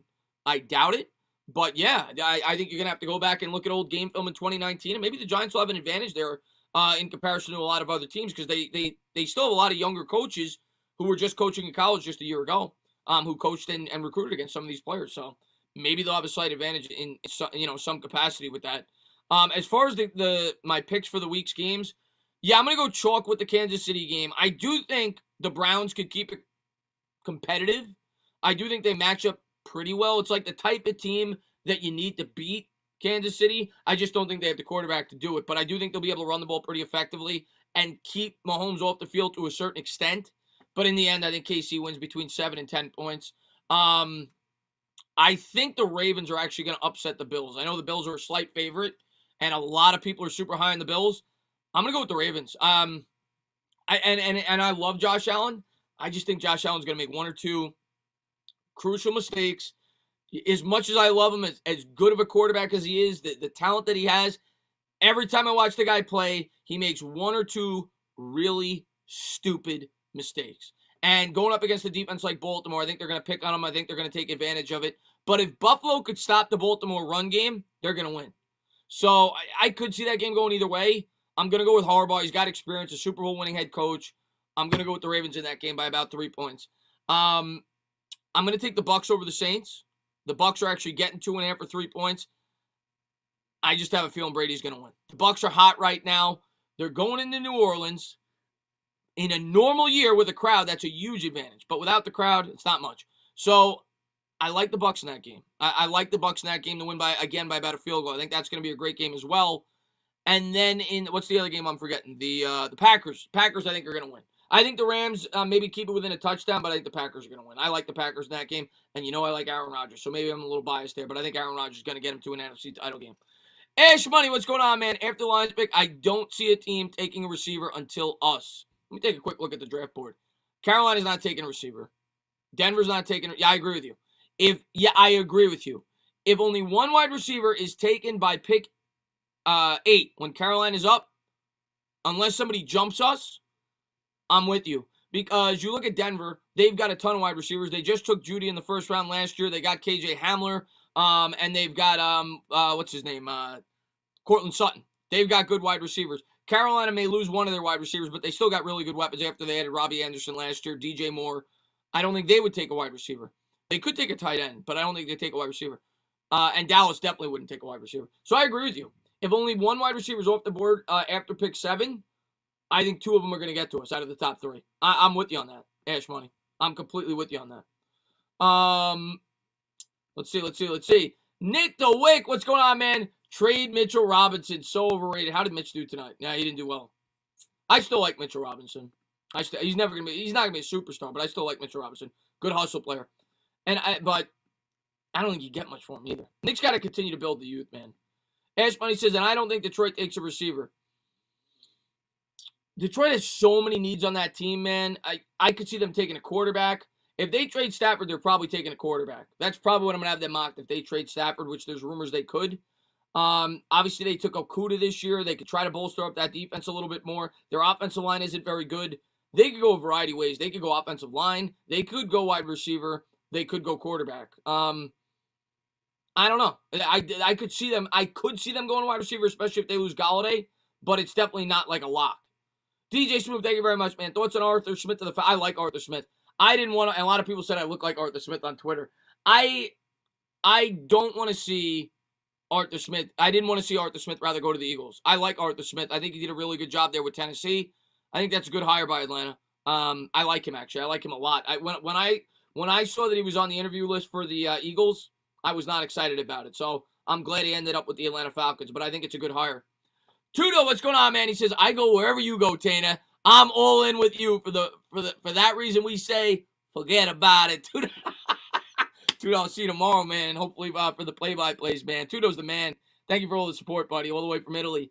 German brother says, love talking football. Peace out, my man. You got it, German football, man. Thank you for always tuning in, supporting the channel. Yeah, what else can I say? You're the man. Stephen Lowe says, I got the Bills, the Bucks, the Rams. I think Donald's going to smack that man, Old Rodgers, to the old people's home. Lily, I hope you're up for that game. I think it's the night game, right? Let me look. I think it's the night game tomorrow, so you might not be up, but I hope you are. Oh, no, it's the day game, 4:35. So you'll be up. I hope you pop in at least for a little bit for that stream, because I know you and I, we got a little rivalry going with Aaron Rodgers. You're not a big Rodgers guy. So I'm looking forward to that game tomorrow. I think Rodgers, I'll tell you what, if there is one quarterback with a ton of pressure in the games tomorrow, it's Aaron Rodgers. If there is one quarterback who has the most pressure in the games in these next 4 games in this divisional round, it's Aaron Rodgers. If he loses that game to the Rams, with the injuries they have at home in Lambeau Field, the number 1 seed, people are going to call him a choker, and he's going to deserve it. He has got to win that game tomorrow. That is a must win. If you lose to Brady in the championship game, it's not a crippling win for your whatever. You cannot win. You cannot lose that game tomorrow if you're Aaron Rodgers. Stephen Lloyd says, I'm up. Whatever I want to see, Rodgers gets smacked up. What's going on there, Engraven Vids? You guys haven't done so, going over to Engraven Vids, check them out. I'm picking you guys this week, Engraven. I don't know if you just popped in. I'm picking you guys. I like the Ravens this week, man. DJ Smooth, what's going on, man? He says, Joe Brady, Kapka, Deuce Staley, Bowles, Jared Mayo, Kellen Moore. Who's going to Philly? I hope it's Deuce Staley. I hope they hire in-house. I don't want Joe Brady. Out of the names on that list, I'd be happy if they took anybody but Joe Brady. I like Joe Brady a lot. Very innovative, young offensive mind. Anybody else on that list, Eagles can have at it. Have at it. Take Deuce Staley. Stay in-house. Please. Please take Deuce Staley. I hope they take Deuce Staley. Chris, you're going against Josh Allen. You're going to regret. I am. I love, and I'm going to be rooting for the Bills. You know I'm a big Josh Allen fan. Something tells me the Ravens are going to win. Something tells me the Ravens are going to win, Jake. I got the Ravens by about 3 points. They got that experience, man. They got the experience, and I respect Harbaugh as a head coach. I think the Ravens are going to get that win tomorrow. I really do. Sox Arizona, what's going on, man? He gave me a little fist bump. What's going on, man? Hope you're doing well tonight, buddy. Thanks for popping in the stream, man. Locks Arizona, as I think Pizzle and Bad Dog would call him. He's got great hair. And yeah, go check out Engraven Vids. That guy's, we got to work together. I know we were supposed to work together the week of the Ravens. I screwed that up. I was going away for Christmas. Didn't even think about it, that it was a week of the Christmas game. But maybe in the offseason we'll do something together, whether it's like a mock draft or something. Would love to work with you. I think you got a great channel over there. I love your community. I love what you've built over there. Let's see what we got here. Do you think Allen Robinson would want to come to the Giants? He'd rather go to a team with an established quarterback. Well, it depends on who's out there. Let's look at the cap space real quick, okay? Let me pull it up real quick. 2021 NFL cap space. Let me look at the teams that have cap space and see who has quarterbacks that are attractive that would need a wide receiver. Most cap space right now, Jacksonville Jaguars. I guess Trevor Lawrence, but they have wide receivers too. Colts, you don't know who the hell their quarterback's going to be. And DJ Smooth, man, thank you very much. You would be scared of Joe Brady in the NFC East? I'm not saying I'd be scared of him, but out of the guys on that list, that's the guy I wouldn't want. I think he's got the highest upside out of the coaches that you mentioned. He's the guy I would not want them to hire out of the guys on that list.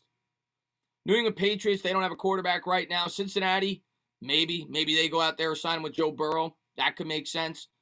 The Bucks, they got some cap space. They could lose Godwin, but all signs point to that they won't. They're not adding a wide receiver more than likely. Cleveland, they still got Beckham on the payroll. Baltimore, that makes sense. Baltimore makes sense. They need a number one wide receiver. I could see Baltimore getting him. That's possible. Danny, man, thank you very much. I don't know the rest of their roster. They got about $22, $24 million of cap space right now. If it was $175 million cap without cuts. So, but that makes sense. A lot of people seem to think the Ravens are going to draft a wide receiver. Maybe they go out there and sign one. Danny Mojica says, what's up, man? Obviously, we got to wait and see what we do in free agency, but who do you want us to draft? I mean, right now, Jamar Chase. I mean, if you gave me a choice, he's my favorite receiver. I want to take a receiver right now before free agency. I think we need to get Danny a weapon. I would hope that he fell to us at 11. So I would say Jamar Chase. I think he's the best receiver in the draft class right now. Danny should do a collab with I don't know who that is. Oh, License Plate Man. He's been on the channel before, but he'll be on the channel again. I've reached out to him. We're gonna work together. I don't know if it'll be on Instagram or here, but we're gonna work together again. George, man, what's going on, man? Pitt's better than the wide receiver who falls to us, George says.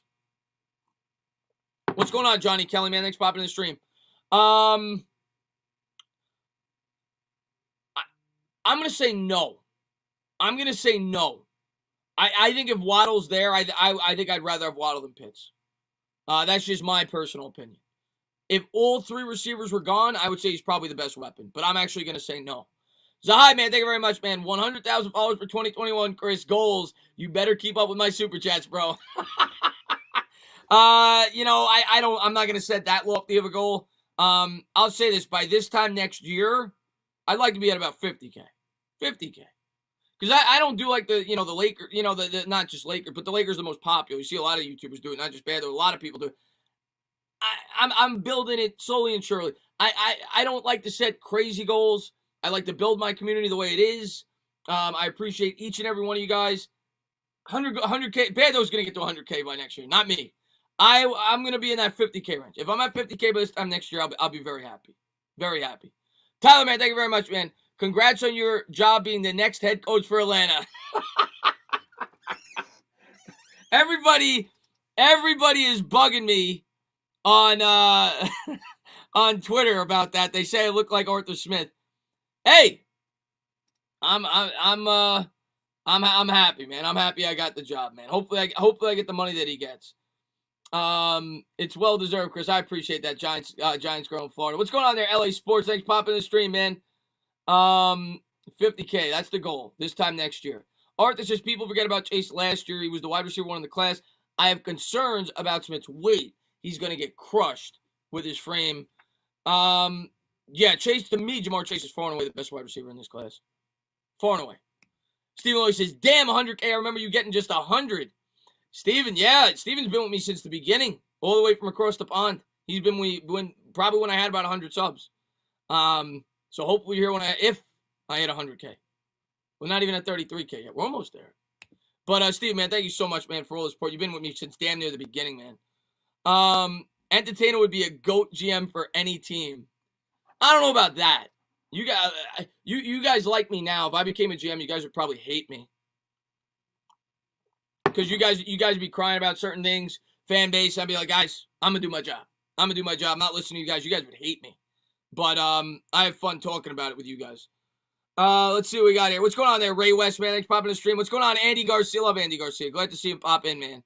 And congratulations on the signing. I know you're a big Yankee fan. You got DJ back on your team. Smooth says if they hired Brady, Chase to Philly. Makes sense. That would make sense. And I think there's a good chance Chase goes to Philly regardless. I think he's the best wide receiver. I think in the end, he's gonna be the first receiver off the board. But I could be wrong. Tane, thanks for always being consistent streaming. And you got it, Giovanni, man. Thanks for being here. What's going on there, Muhammadu, man? Thanks for popping in the stream, man. Chase is greater than Waddle. Honestly, he may be gone by number 11. Waddle would be my strong second focus for wide receiver. I think Waddle's going to be... Well, the thing is, I keep saying it, Waddle could be the first receiver off the board. He really could. Because if there's one guy that is going to blow people away at the combine, I think it's him. The guy is fast. So it's tough to judge it right now. It's really tough to judge it right now. But who knows? You don't know how it's going to play out. Maybe the fact that Chase didn't play this year does hurt his draft stock. We don't know. We really don't know. But we'll see. And DJ Smooth says, Watson leaving, who they hiring? What do you mean? You mean for a head coach? If Watson leaves? Oh, I don't know. I don't know. That's not a very, even if Watson stays, that's not a very desirable job. But I did hear a rumor today, DJ, about Watson getting somebody, maybe it was made up. I can't remember. Who was the team? There was a team. Well, I know Watson came out today and said he was even more pissed about being in Houston. I think he's going to get traded. I thought there was a team I heard about today, but I can't remember. But in terms of the head coach, I don't know, man. That job sucks. That job sucks, man. You were right. Need combine for more info. Yeah, you need combine for more info. Need combine. Need free agency for more info. But that job sucks right now, DJ. I don't know who's going to take that job. You couldn't pay me. Well, you could. But if I was a head coach that could get a lot of different jobs, that wouldn't be one that I'd be excited to jump into. Allison, what's going on? Hey, Chris, if Garrett goes, new OC.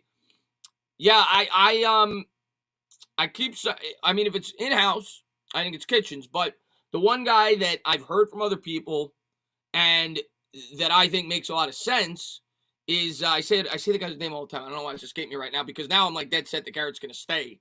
So I've kind of got it out of my head. But the wide receiver coach for the Browns, he was the OC for the Dolphins last year. I don't know why the names escape me right now. But that's the guy that if they were going to bring somebody in from the outside, that's the guy I think that we would bring in. I don't know why the names escape me right now. Somebody's going to say it in the chat. But that's who I think we would bring in. But I think Garrett's going to be here. I really think Garrett's going to be here. LA Sports says, when you doing your first mock draft, Dana? The day after the Super Bowl. Day or two after the Super Bowl, I'm going to have a mock draft up. LA Sports. I'll have a mock draft up like 2 days after the Super Bowl, and then I'm going to have like 4 more after that. Chad O'Shea, there you go. Christopher Johnson just said it. O'Shea. That's who I think would get the job. Right there. If we brought somebody in from the outside. I think it would be Chad O'Shea. DJ Smooth, man, thank you very much, man. Is Garrett getting more interviews? I've heard nothing about Garrett getting more interviews. That doesn't mean he won't. And the other thing you got to factor in, he could get college interviews. You know what I'm saying? Like, if he really wants a head coaching job, he could look to the college ranks. So we'll see. But I have not heard him being on the list for any other teams, as of now, at least, in terms of an interview. But we'll see. But he could take a college job, too. Don't rule that out. I saw Lou Chandler pop in. I know he's a Jet fan. What's going on, man? Thanks for popping in the stream, man. He says, entertain. How's it going, mate? Congratulations, buddy. I know you're probably happy with the new hire that you guys just brought in. So congratulations there. You guys got yourself a new head coach, and I think you should be excited about him. A lot of Giants fans wanted him last year, so he's definitely a guy that's going to get your fan base excited, so congratulations. Mr. Lilly, what do you think of the Cowboys trading for Watson? I would hate it. He wouldn't have to travel far. Obviously, they'd have to let that go. It's possible. I think Miami makes the most sense. I really do. If they're done with Tua, I think Miami makes the most sense. What's going on there, Big Bang? Miami has draft capital. They've got Tua. They're picking early in this year's draft. I think Miami makes a lot of sense. I think the Jets make a lot of sense if they wanted to trade for him. I don't think they necessarily would, but the Jets picking early in this year's draft, you could take a quarterback with that pick. You could trade the 2nd and the 23rd.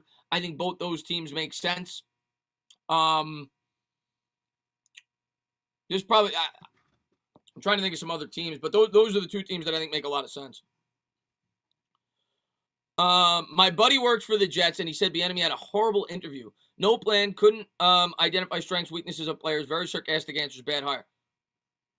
Interesting. I don't know if that's, if that's true. Interesting. Julius Randle MVP candidate. Not with the way the Knicks are playing right now. They're 5-8, so he ain't winning. He may win an MVP of the Knicks. That's about it. When you go 5-8, you don't win MVPs. Jared says Yanks got Kluber and LeMahieu locked up. Yes, sir. Yanks are better than the Mets. Is that official? I know they got DJ. Did they get Kluber as well? It's a good pickup by them if they did. What's going on there, White? He says, if we could secure a wide receiver 1 in free agency, do you feel like drafting Pitts at 11 has value? Could definitely be a great option if we move on from Ingram. Yeah, no, listen. If we sign a top-tier wide receiver, the way I look at it is this, if you're the Giants, because that to me is far and away our biggest need, and we still have a lot of other needs. I talked about it today in my video. Depth on the offensive line, edge rusher, corner. We still have other needs, but if you are, by far our biggest need, in my opinion, right now is getting a number 1 wide receiver, and if you do that in free agency, I think it gives you the freedom to take the best available player where you're picking, as long as it fills some kind of need. And yeah, I mean, if you feel Pitts is this unbelievable weapon and he's going to completely open up the offense, have at it.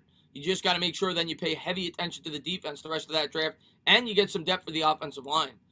It wouldn't be my ideal choice. I know a lot of Giants fans get excited because they think about all the weapons, but then I think back to 2017 when we had all these weapons, we didn't address the other needs. That's what I worry about. I want to get weapons, but at the same time, I don't want overkill. I want to make sure we pay attention to other areas that need attention as well. And that being the offensive line getting more depth, that being the defense, edge rusher, cornerback, coverage linebacker. We definitely need to address the wide receiver. I wouldn't be in love with Pitts. I like Pitts though as a prospect. The guy's tremendous, but I want to make sure we pay attention to the other spots in this roster as well. But Pitts is fantastic. I'm not going to cry if they draft Pitts. He's fantastic.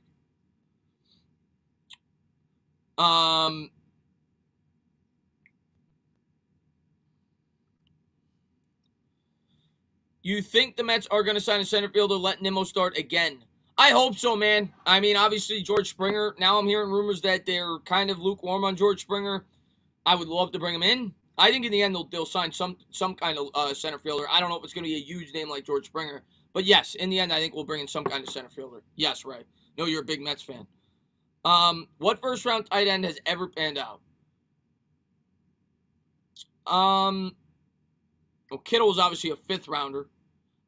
Hockenson looks like a good prospect. He made the Pro Bowl this year, I think, from the Lions. But, probably wasn't worth the 7th overall pick. But he looks pretty good so far. But, yeah, I mean, Ingram obviously didn't really work out for us. Yeah, I like Pitts. I really like Pitts. But, I don't know. Bradley Jr. to the Mets. Yeah, Lloyd, he's a guy that people talk about. Man, I hate talking about the draft. We should have been in the playoffs. Screw those Eagles. Neil Way, believe me, next year, I'm praying we're not talking about the draft right now. I'm praying we're talking about the divisional round. Believe me, I hate talking about the draft before the draft is here. But unfortunately, that's where we're at right now. Yeah, Hawkinson's one. Sam, absolutely, Sam. Hawkinson's definitely one. Kyle Pitts is 6'6", runs under a 5 at the combine. He will move. Oh, I personally think there's a very high probability Pitts won't even be there. I think he's going to blow people away at the combine. The guy's a beast. When you watch that guy on film, that guy's a beast.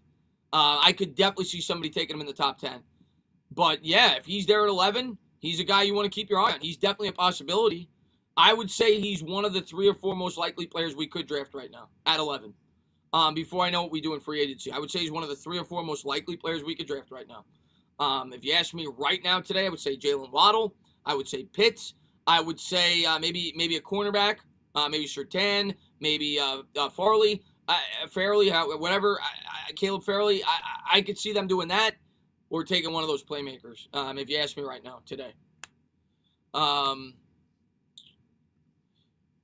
Chris, what are your thoughts on Leo and Dalvin contract-wise again? In the end, I don't think they're going to bring both back.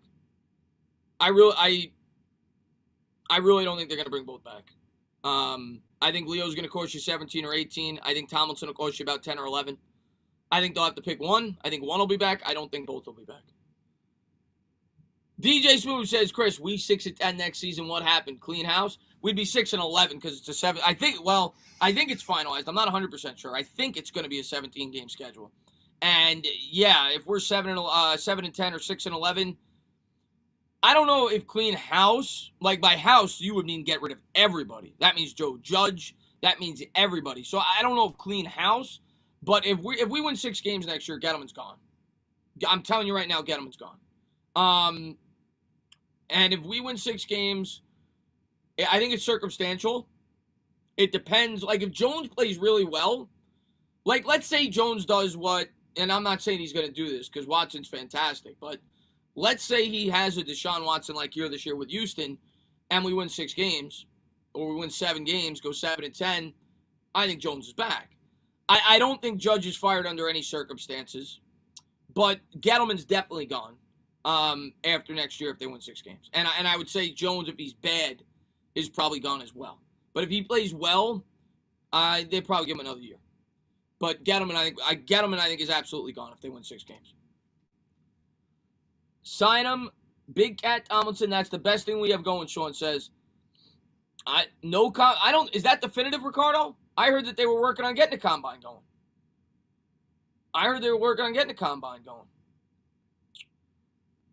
The Giants will win at least 9 games. I'm kind of with you, Alan. And again, I don't want to start making predictions until I see the entire offseason and really get a feel for what not just the Giants, but everybody on their schedule, what I feel like their teams look like and everything else. But I'm with you, man. I look at the Giants' schedule right now, and this could change because teams change. I think they have a lot more winnable games on this year's schedule, and I think the team's going to be more mature. I think they're going to be a better team. So I'm kind of with you. I'm expecting at least 8, if not 9 wins going into next year. That may change, but I do think we're going to be an improved team next year. I really do believe that. Stephen Lilly says, Entertainment Oregon Sports, do you think the Combine will be more important this year than ever before? Yeah, if they have it. But they're going to have it in some way, shape, or form. But maybe it's pro days, or maybe they do it in shifts more than they've done in the past, so they could, so it's not too crowded. Who knows what they do, but I'm sure they're going to have some kind of combine. And yeah, I mean, obviously with a lack of tape, some guys haven't played in a year. Yeah, I think it's more important than it's ever been. Some guys you're not going to have tape in 2020. So yes, I think it is more important than other years. Stand up. What's going on, Card Coach, man? Thanks for popping in the stream. Jared says, a ton of people are counting out Washington next season. I think next season it will be Giants and Washington down to the last game to win the division. Not as worried about Dallas as others. Thoughts? Here's the thing with Washington. I need to see their team. I need to know their quarterback. Who's their quarterback? Because if their quarterback is a guy on their roster currently, with them playing a first place schedule, I'm not really worried about him. I'm really not. If they go out and get a real quarterback, which they could, they have cap space. If they trade for Stafford, if they trade for Matt Ryan, they might be the favorite in the division. So I need to know who their quarterback is. But right now, not knowing who their quarterback's going to be, I think Giants and Dallas are the 2 best teams in the NFC East if Dak comes back with the Dallas Cowboys. But that may change. Entertaining you, the man. Never forget it, homie. What's going on there? MH, man. Thanks for popping in the stream, man. What's going on there? Dr. Drake says, what's going on there, Handsome Chris? What's going on, man? I have a feeling Washington is about to be a really good team. They need a quarterback. If they get a quarterback, they could be really good, but they need a quarterback. Barkley is a bust and no one. Okay. Tommy. I love you, Tommy. Always in my videos, always in my streams. We can have a healthy debate here. Let's have a healthy debate. Why is Saquon Barkley a bust? I'm not telling you he could still be a bust. But I don't think you could say he's a bust yet. The guy had an injury. It happens. Running backs get hurt. I don't think you can call him a bust yet. I don't think you call him a bust yet. I think he can bounce back. I still think he'd be a great player. I don't think it's fair to call him a bust. I really don't.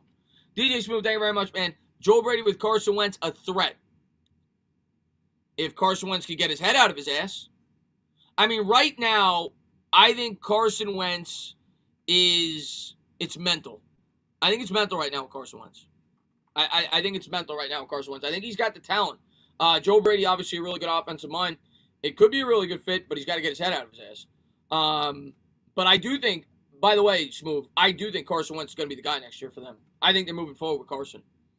I really do. I think they're going to give Carson another year as the quarterback. Richard, man, what's going on, man? My team can not win anything. Football, baseball, basketball, got all money in the city. Richard, I'm with you, man. I root for the Mets, the Knicks, and the Giants, and they don't win. I couldn't even call the game tonight for the Knicks. Well, one, I wanted to save my voice, but I needed a break from the Knicks, man. They lost 4 straight.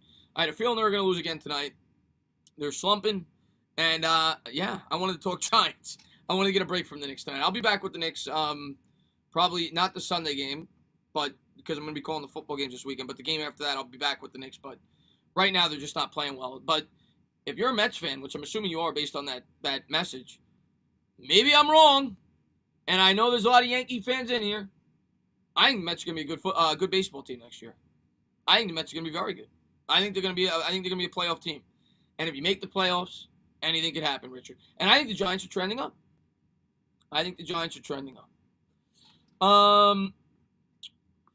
Who is more of a bust, Daniel Jones or Evan Ingram? Evan Ingram right now. You got to go Evan Ingram right now. Daniel Jones is less of a track record. Are you calling? I'm going to call both games tomorrow. That's why I didn't call the Knicks game today, because I knew I was going to need my voice for tomorrow. I'm going to do the doubleheader tomorrow. So it starts at like 4:20. Smoke them if you got them. So I'm going to do both games tomorrow. But yeah, I'll do both. I don't know if I'll do both games the next day, but I'm definitely going to do the 2 games tomorrow. Yeah. And I think Ingram right now is the bigger bust. I'm not saying Jones could end up being a bigger bust. I mean, he was a higher pick, but right now, I mean, Ingram has much more of a track record. Jones still has upside, so I think you have to go Evan Ingram right now. DJ Smooth, thank you very much, man. Lincoln Riley to Philly, is he a threat? Lincoln Riley's a guy, I remember Cowboys fans thought they were going to get Lincoln Riley. Obviously, when they were thinking about moving up from Garrett a couple of years ago, was a really popular, potential choice in college football a couple of years ago. I don't know, man. I think it's like flipping a coin. I really do. Like, when they brought in Chip Kelly, people were saying the same thing. Oh, he's got this innovative offense, and then teams got used to it. So, I don't know. College coaches are always really tough to judge. It's tough to judge, man. He doesn't have he has no track record in the NFL. So, it's hard to say. A lot of times those college coaches fail in the NFL. Especially ones without any NFL experience. So, I don't know. It's a gamble, but I wouldn't be too worried about him, to be honest with you. Let's see what we got here. I don't think the Giants should get rid of Ingram, and if you do, you're crazy. From a Giants organization perspective, he made the Pro Bowl, was inconsistent but made good plays, and also Daniel Jones likes him. For the right price. Oh, here's what I'm going to ask you, Jared. Here's what I'm going to ask you. And I want an honest answer, Jared. Would you extend Evan Ingram past 2021? Would you extend him? Because Evan Ingram's going to cost, like you said, he's a Pro Bowler. He's got athletic ability. There's going to be teams out there in the open market that see something in Evan Ingram, and they're willing to give him $10, $11, $12 million. Would you be willing to give Evan Ingram $10, $11, $12 million on a 3 or 4 year deal? Because if you wouldn't be, he should be tradable. I would not. I would not give Evan Ingram a 3-year, $36 million deal. I would not. And I'm not telling you that Evan Ingram doesn't have some talent. I'm not telling you that he doesn't have some ability. But if I'm not willing to give Evan Ingram that extension, that means I've only got him for another year on the team. And if I could get something for him of value, I'm going to take it. Depends how he plays this season, but not top money. Jared says, oh, well, yeah, you're a way to see approach. I get it. Steven says, thank you very much, man. Ingram isn't clutch and dropped all the guy had 11 drops. The guy had 11 drops on 109 targets. The guy had he caused the fumble that went against Daniel Jones that should have went against him, and he fumbled the ball against Cincinnati. It wasn't good. DJ Smooth says, how do you feel about Urban Meyer with Trevor? Yeah, a lot of people, and I think you actually brought it up to me, DJ Smooth, on Twitter. They initially thought Ohio State connection with the quarterback, Justin Fields. They're going Trevor Lawrence. Trevor Lawrence is a beast, and I think that's why Urban Meyer took the job. I think the second Jacksonville got the first pick, it became the most desirable job of any of the jobs. Even though the Jaguars don't have a great team, I think people look at that and they say, we've got, I have a chance to coach the next Pat Mahomes. Urban Meyer, not known for having quarterback success in the NFL. Obviously a really good offensive mind in college. It'll be interesting to see how it translates, but when you've got a quarterback like Trevor Lawrence, if he's as good as people think he is, it'll work. You'll win games. If he's as good as people think he is, if they can continue to build that team around him properly, they're going to win some games. And they got a lot of cap space. So we'll see how they build the team. They've already got weapons over there. But there's never been really any good quarterbacks in the NFL under Urban Meyer. I think Alex Smith he coached, if I'm not mistaken, early on in his career with Utah. I think. But obviously he didn't have any really good quarterbacks in the NFL. Let's see what we got here. But yeah, I think if you're coaching him, I think it'll work. Andrew says, should we re-sign Barkley? I think yes, because he is the heart and soul of the offense. Look how much we struggle without him. Listen, I'm gonna say yet to be determined. I'm gonna say yet to be determined. I love Saquon Barkley, but I am not willing to give him a contract right now. I've got to see if he stays healthy, and I got to see if and we got to be winning games. If I'm gonna give an extension to a running back, I got to be winning games. He's got to prove his worth, and he's got to stay healthy. There's no point in extending a running back if you're a 5-win team. There's no point. Give Saquon Barkley a better chance somewhere else. It's not worth giving him that kind of money. But if we're a very good football team and he stays healthy, yeah, I'm all about it. I think he's a dynamic player. I think he's one of the most talented players in football when he's on the field. We got to keep him on the field. And this offensive line has to get better. We got to get a wide receiver to stretch the field.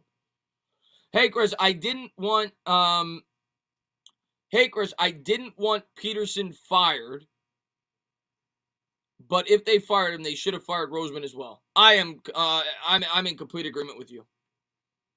I'm in complete agreement with you. I'm not. I'll say this. I'm not against Peter. I think Peterson's a really bad coach. I'm surprised you fired him. He won you a Super Bowl and he went to the playoffs the 2 years after that. I think he's a bad coach, but I'm in complete agreement with you. If they were going to fire him, you fire Roseman too. I think it is a gigantic mistake by the Philadelphia Eagles. They're doing the same thing the Giants did. I am telling you right now, Danny, they are doing the same thing the Giants did. The Giants had Jerry Reese. The Giants had Tom Coughlin. They fired Coughlin, and I'm going to tell you what the Eagles are going to do right now. If they have any way of doing it, he is going to backload the hell out of those contracts again. He's going to shore up some cap space if he has any ability to do it, and he's going to try to make Band-Aid fixes this year, and he's going to set your team back even more. If you're going to start over, you start over. You don't put 1 foot in the pond and 1 foot on the you go all in. The Eagles should have started over. They should have fired Howie Roseman when they fired Doug Peterson.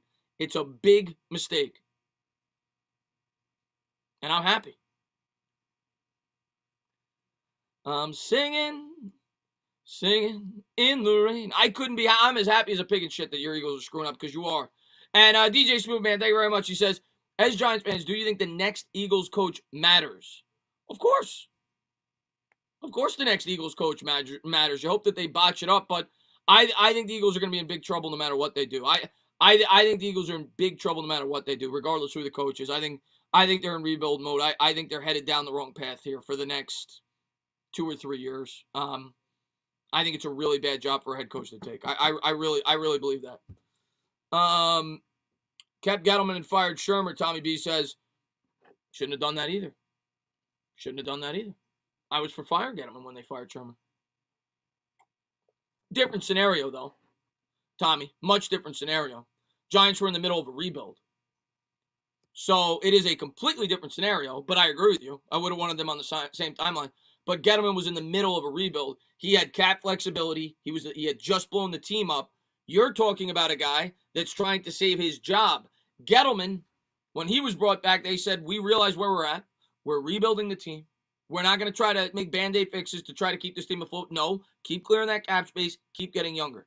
Howie Roseman is a guy that is responsible for putting the Eagles in the mess that they're in. Howie Roseman is going to try to fix things to try to make himself look good. Gettleman was the cleanup crew. He was the guy that you called in when there already was a mess. So it's a different situation, but I agree with you. I would have started from scratch. Let's see what we got here. Richard, man, thank you very much. He says, 7 years of nothing, sick of the fans for 45 years. Richard says, talking about the Giants? Yeah, I mean, we went to the playoffs once since our last Super Bowl. But I'm going to say this, Richard, and trust me, it sucks right now. I hate where we're at right now. I hate not fielding a competitive football team year in and year out. I'm glad that they started the rebuild last year, but it could be a lot worse. You look at some of the teams around the league, it could be a lot worse. And us as Giant fans, we demand more, but it could be a lot worse. And I do think we're gonna turn the corner soon, though. I really do believe that. Edgar says, I saw PFF say that the Giants will sign Ngakoue in the offseason. Thoughts about this and Ngakoue? Also, hello. What's going on, Edgar? Thanks for popping in the stream, man. And thank you for the donation. I saw that article, and it was Yannick, and it was there was another. It might have been Galladay. I can't remember. It was two pretty big players that PFF had the Giants getting. I said to myself, where are they getting the cap space? They had the Giants letting Leonard Williams walk and signing Yannick Ngakoue to replace him. Ngakoue, and I don't get to watch him every week, looked like he had not the best of years this year. But I'll say this about Yannick Ngakoue. Yannick Ngakoue is a very good pass rusher. The guy is definitely good at getting after the quarterback. He's very good with the strip sacks. He forces a lot of fumbles. I think he had the most quarterback hits 2 years ago in the NFL. He's a good player. But I'm not in love with him. I'd be happy if we brought him in, but I don't think it's going to happen, though. I really don't. I don't agree with what PFF said. I think we're keeping Leonard Williams. I really do. I think we're keeping Leonard Williams. I'm leaning that way right now. I don't think we're going to bring in Yannick Ngakoue. DJ Smooth, man, thank you very much, man. Why haven't Wink Martindale got a call for a head coach, and why people don't buy in Judge and the New York Giants? Wink Martindale, you know what, man? Dana, how late going tonight? Probably to 11. Probably another half hour. Waterfly, I think, asked that. Here's what I'm going to say about Don Wink Martindale. Obviously, anybody that may not know about him, he interviewed for the Giants last year, defensive coordinator for the Baltimore Ravens. He may just be a guy that is just not good at interviews. Like people say Eric Bieniemy needs a job. Maybe Bieniemy, like you just heard from the Jets fan, is just not good at interviews. Maybe he doesn't impress teams when he goes into interviews, and maybe it's the same thing for Don Wink Martindale. Maybe that's why he's not getting a call. I mean, I would imagine he's been in the league for a very long time. He's probably gone on several interviews before. The other thing I'll say about the league, if you look around the league, most teams are looking for offensive-minded coaches. Not to say all. Jets just hired a defensive-minded coach. But yeah, I haven't heard his name pop up in the coaching search this year. Why don't people buy in with Judge and the Giants? I think Giants fans are bought in with Judge. Well, let's take a poll. I think Giants fans are bought in with Judge. If you're bought in for Judge, if you're sold on Judge, if you think he's a really good head coach, press 1 in the chat. If you don't like Judge, press 2. If you like Judge, press 1. If you don't like Judge, press 2. I think you're going to get a lot of 1s. I think fans like Judge. I think fans are a little iffy on Gettleman, but I think you're going to get a lot of 1s. We got 1s. It looks like we got. Wow, that looks like Giants fans are. Yeah, we just got like 300 1s. So I think that Giants fans are all aboard the Joe Judge train. DJ Smooth. I think Dr. Drake just wrote 69, so he's got something else on his mind. But Brownie wrote 1-2. Dr. Drake still looking at the Kama Sutra. Read my name. Dave sucks. I know you're not talking about it. I know you're not coming in here talking about Dave Gettleman like that.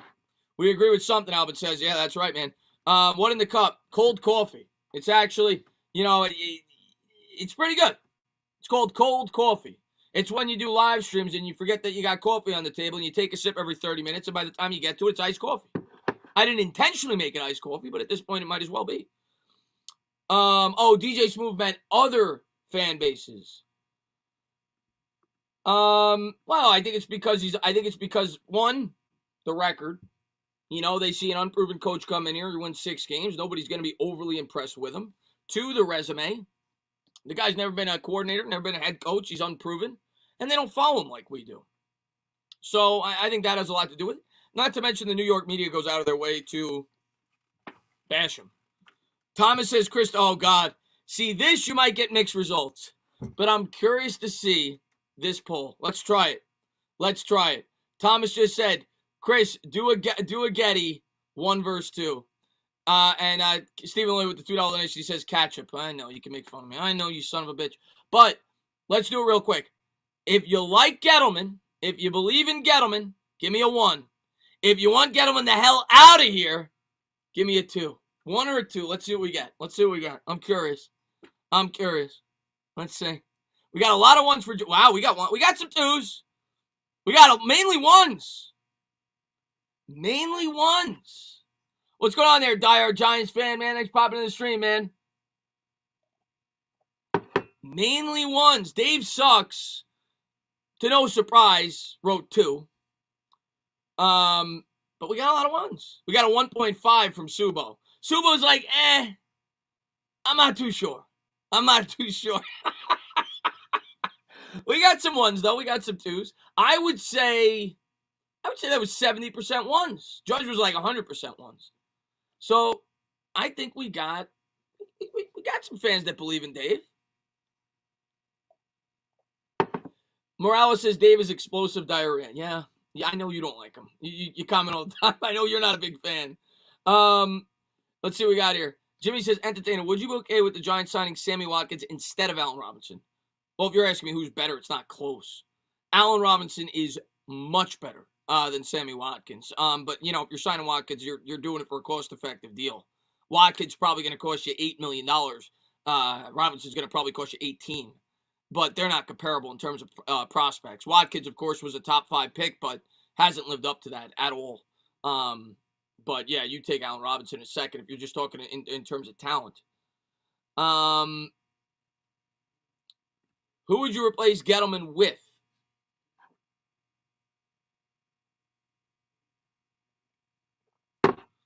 I said it.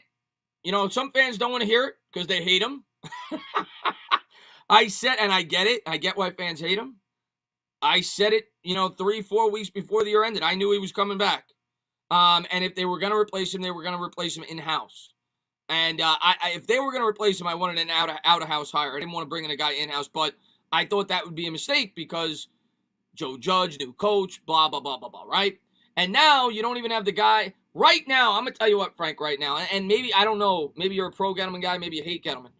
Right now, if you're a Judge guy, now you don't even have the guy from the Patriots who has connections to Judge. He just got a job with the Houston Texans, right? If you're a Judge guy, you want this to work. You want the Giants to have another good year. You want Gettleman to stay aboard. Keep this thing afloat. Let them work together. Let them get the job done. Let them have a strong offseason. And hopefully the Giants go out there, they win 9 or 10 games. Because if the Giants win 5 games, you're going to bring in an outsider. And if you're a fan of Judge, if you believe in Judge, Judge could be gone. And if Judge isn't gone, he'll be on the hot seat right away if you bring in an outsider. And I would not want to hire a guy like Abrams. I'd want to bring in an outsider. But maybe the Giants would assume more responsibility to Judge if they were fully bought in. But if they win 4 or 5 games, I can't see that being the case. So me personally, I'm not here to tell you that I think Dave Gettleman's perfect. I hope they have a good year this year. I hope they don't replace Gettleman. I want them to keep it together. I want them to build this thing. Keep building this thing. I think that's ideal. You want continuity. You want this to work out. You want Gettleman and Judge to have another really good offseason. You want this team to win 9 or 10 games, and you want them to keep building. If it comes to that point, yeah, Gettleman's going to be fired, and then we'll figure it out. But I'm hoping that's not the case. I really am. Freddie Kitchens is OC. It's possible. The Cincinnati messed up extending Mixon. We can't do that at all with Barkley, Andrew says. Yeah, I mean, a lot of these running backs, it doesn't work out with the injuries and everything else. I get it. Barkley's a special talent. And I'll tell you, if Gettleman's here, Barkley's going to get extended if he proves he's healthy. MH says, Dave statted with a bad situation, and honestly, we've become a better situation. Young talent, draft picks, veteran absence, combo. MH is the man. Love MH. He statted. He packed the cab out of yacht. That was my best attempt at a Dave Gettleman accent. I can't do it. I can't speak Bostonian. I tried. Okay? He packed the cab out of yacht. Ramon says, I'm a Gettleman guy. Great drafts last year. I want some weapons on offense. I'm going to tell you right now, Raymond, you're going to get it.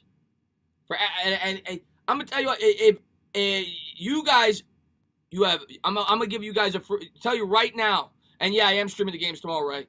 I'm definitely streaming both tomorrow. I'm going to try to stream the games the next day as well. I'm going to tell you guys right now, you could come back and you could point and you could laugh at me if after the offseason, we don't bring in a top-tier weapon. You could come back, you could point, and you could laugh at me.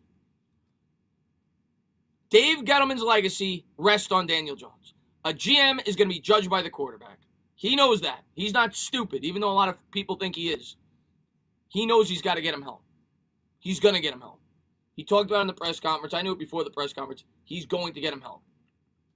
Charles Barkley, man, you look a little thinner there, Charles. Well, that's when you were younger. But, of course, you're eating pizza. That's pizza, right? What are you eating there? What do you got, anchovies on that? He says, the Giants hired the next Tommy Koff. The Jets hired the next Rex Ryan. Sign Robinson, trade Evan, and draft Pitts. We need weapons. Don't let 2017 fool you. We definitely need weapons. I'm not gonna cry if they go out there and add 2 weapons. I'm not gonna cry about it. But I don't want to forget about the rest of this team. We still have other holes on this team. And I think fans are getting away from that. I don't want to forget about the rest of this team. We have holes on defense, and our offensive line is far from complete. If they do that, fine. Be done with it. Get your weapons. We don't need to draft weapons in the next draft. Be done with it. I'm okay with that. But there's other needs on this team. And if we let guys like Leonard Williams go, and you let guys like Kevin Zeitler go, that's only going to create more needs. So that's all I'm saying. Steve, man, thank you very much. I don't understand it. Why the Eagles fans keep saying it's a mess. I think they got a perfect situation for their plonker wallies. I'd be happy with Jabril. What do you think? Giovanni says. I like Jabril. I don't know if they're going to extend him. We'll see. It's gonna come down to who else they want to extend on the roster. But I'm completely with you, Steven. I think the Eagles should keep it together. Howie Roseman should get an extension. Keep him there for another 10 years. I'd bring Peterson back, to be honest with you. I love what they were building over there. I think they're doing a great job. DJ Smooth, man, thank you very much. Chris, would you move on and get a creative offensive mind? I'm going to be honest with you, DJ. If I was the general manager, or if I would console with Judge. That's the truth. I would console with Judge. I would say, Joe, you brought in the majority of your coaching staff. We're fully aware you didn't bring in Garrett. And I want your honest opinion, Joe. Do you think J.C. Garrett is limiting this offense? And if Judge said yes, I think he's holding this offense back, I would say, okay, go out, pick your offensive coordinator. Let's get this thing right. That's what I would do. I would want Joe Judge to be completely on board with the offensive coordinator. And I'm going to be honest with you, and a lot of Giants fans may not agree with it. I think he is. Here's what I'm going to say, and it's my honest opinion. And I'm not telling you everything that Garrett does is perfect. If Judge hated Garrett, I think he would have stepped in. Just like he did with Mark Colombo.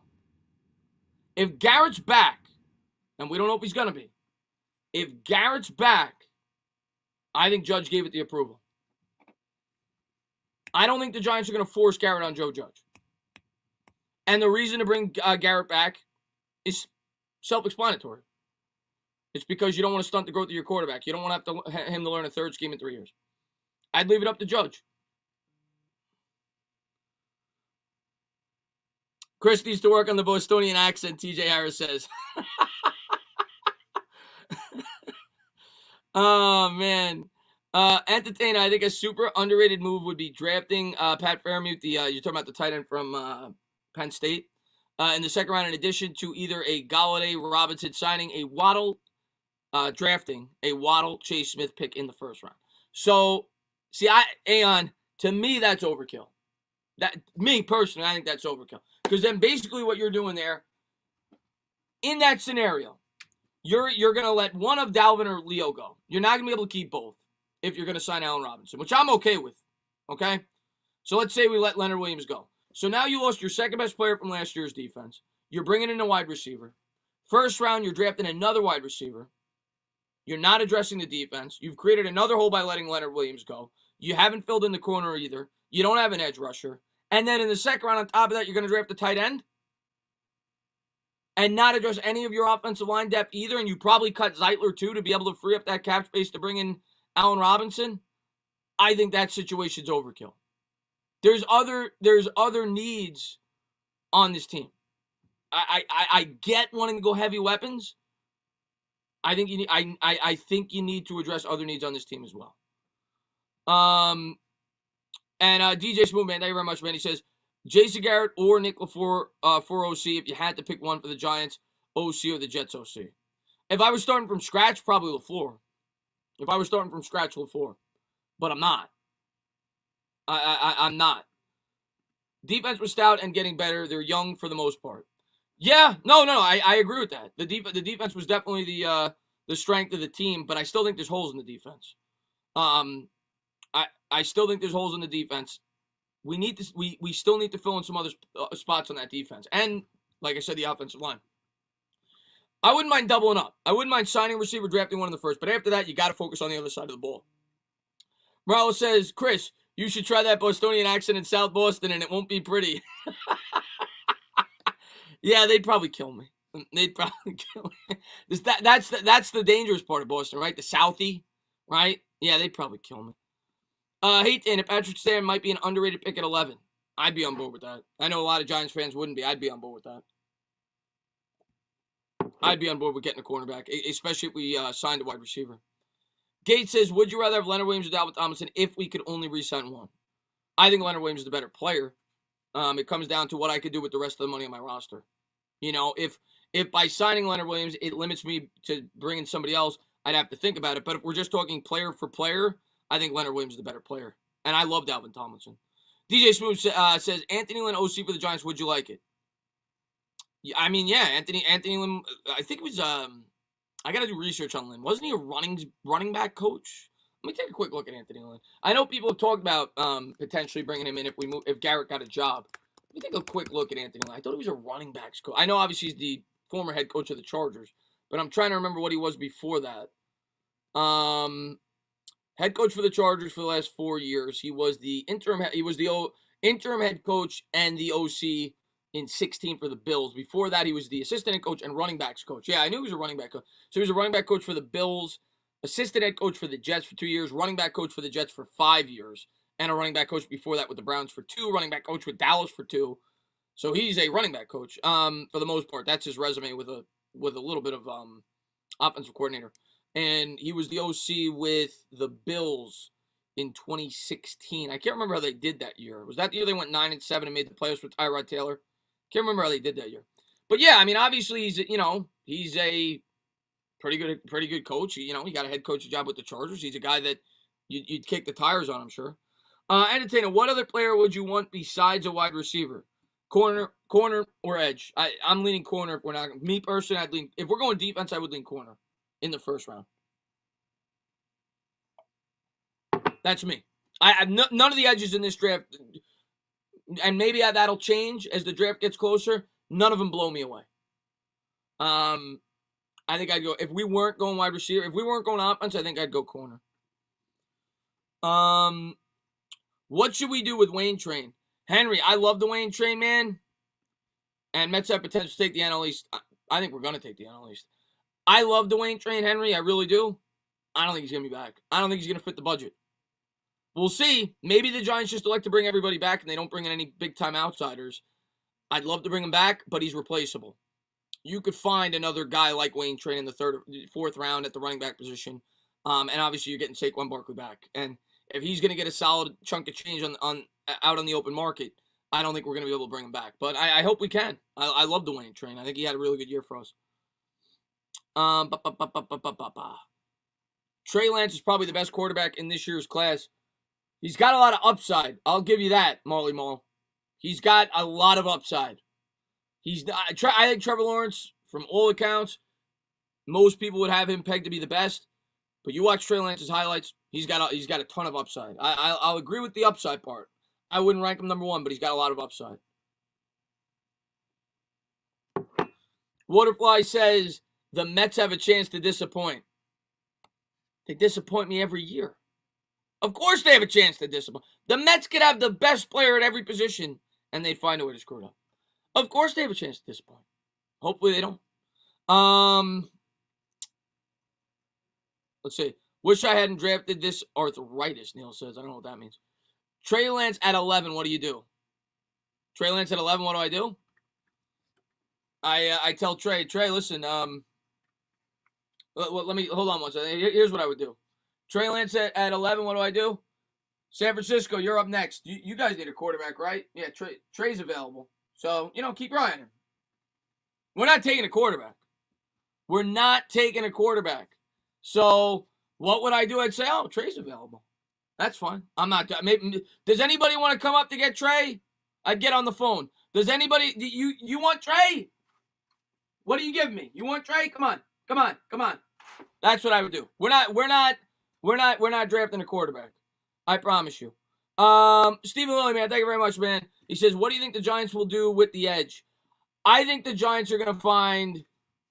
I think the Giants are gonna find a guy in the 3rd, 4th round area. That's my opinion that they feel fits the scheme. I think they're going to find a guy in the 3rd, 4th round area. Those are guys I'm going to be doing research on, but I think they're going to try to find a guy that fits their scheme. I don't think they're going to spend big bucks. I could be wrong, and if I am, I am. But that's my honest opinion. I don't think they're going to put a premium in terms of draft capital or free agency on the edge rusher. I think they'll try to find a guy in the 3rd round, maybe the 4th, that fits their scheme that they feel they could get the most out of. I don't see them spending $20 million on an edge. I don't see them drafting an edge in the 1st round. Unless they let Leonard Williams walk, maybe then they take the kid out of Michigan. But I don't think so. I really don't. Hard Knocks is I want nothing to do with Hard Knocks. Pistol Pete. I want nothing to do with Hard Knocks. A lot of Giants fans are asking me about what's going on, Pumpkin. I see somebody said Pumpkin. A lot of people ask me about Giants and the Hard Knocks. I want nothing to do with it. You go back, you look at Mara a couple years ago. He said over his dead body he would never want that with the New York Giants. I don't want distractions. I don't want it. I know it would be entertaining. We get backdoor access. It would be fun as fans. I don't want it. I would love it. Authentic. Oh, believe me, authentic. I'd be glued to the television. Joe Judge behind the scenes. It'd be great. But do I think it's in the best interest of the New York Giants? No. I think it only adds distractions. I don't want that. But sure, if it happens, I'll enjoy every second of it. I'll watch every single episode. But I don't want it though. Edgar, man, what's going on? I'm getting a jersey for a classic Giants player. Who do you recommend the most? Eli, LT, or Cruz? I mean, most Giant fans are going to tell you LT. I mean, LT is the greatest Giant ever. So you can't go wrong with a classic LT jersey, okay? Eli's my favorite Giant. But most people would tell you LT. I would go with Eli. I didn't grow up with LT. I would go with Eli. But if you're going classic, LT's Giovanni, man, have a great night, buddy. If you're going classic, LT's the guy. So. And diehard Giants fan, thank you very much, man. I hear you're on the edge rusher, but I want edge in the 2nd round with a wide receiver in the 1st. They could do that. If they don't address edge rusher in free agency, which they could, maybe it's not even a top tier guy. Maybe they get a mid tier guy, which I'll definitely do more research on. I'll have a video up on that, in the coming weeks in terms of the edge rusher market. But if they could go 2nd. I think it's either 2nd or 3rd. If they go wide receiver 1, a lot of people aren't talking about it, diehard Giants fan. And when I do my 7-round mock, I'm gonna tell you a position right now. I'm gonna get from the chat. I want to get from the chat right now. I'm curious to see what you guys think before I get to DJ Smooth Super Chat. Let's say we take wide receiver in the 1st round. Let's say we do what everybody wants. We get that weapon for Daniel Jones. You get insert wide receiver here, right? We get him. Okay? Devontae Smith, he's a Giant. What position do you want in the 2nd round? What position? If all fell into according to plan and you could find a player that you liked, what position do you want in the 2nd round? Corner, edge, linebacker, corner, edge. We're not taking a quarterback. Corner, offensive line, edge, corner, hog, corner, edge, corner, linebacker, corner, right tackle. Okay, so here's what I'm going to say. For me, and this is me, if Zeitler's not back with the team, I'm taking an offensive lineman in the second round. If we let Zeitler go, I am absolutely taking an offensive lineman in the second round. I'm taking a guard or a tackle. I'm getting more depth on the offensive line. And I don't want to rule out the offensive line as a possibility in the second round. If there's a lineman that they really like there, that's possible. I would lean center's possible as well, too, because you could move Nick Gates to the guard spot. Interior offensive lineman is definitely possible. I would lean corner, but I wouldn't rule out offensive line in the second round. But edge is also possible. It's going to come down to BPA. But I don't want to rule out the possibility of taking an offensive lineman there. DJ Smooth says, why wouldn't you move on for DJ for Wilson or Lance? Because all right, here's my reasoning, DJ Smooth. And this is my honest reasoning. I don't view any of these quarterbacks as a can't miss prospect. I don't view any of them as a can't miss prospect. I think you could find a Wilson in another draft. And I would view that opportunity to build around Daniel Jones, to give him the fair opportunity, to get him the weapons that he needs, give him another shot. And if it doesn't work out, I reset the rookie clock at the quarterback position with a better surrounding roster. And then I draft my quarterback. That's why. If it was a can't miss guy like Trevor Lawrence, you got to do it. But that's my reasoning. Kevin, man, thank you very much, man. How about Andrew Thomas playing the season on a bad ankle and not using it as an excuse to tell you, listen, Andrew Thomas is a beast. Andrew Thomas is a beast. And I'm going to tell you what right now, they might not admit it. They might not admit it.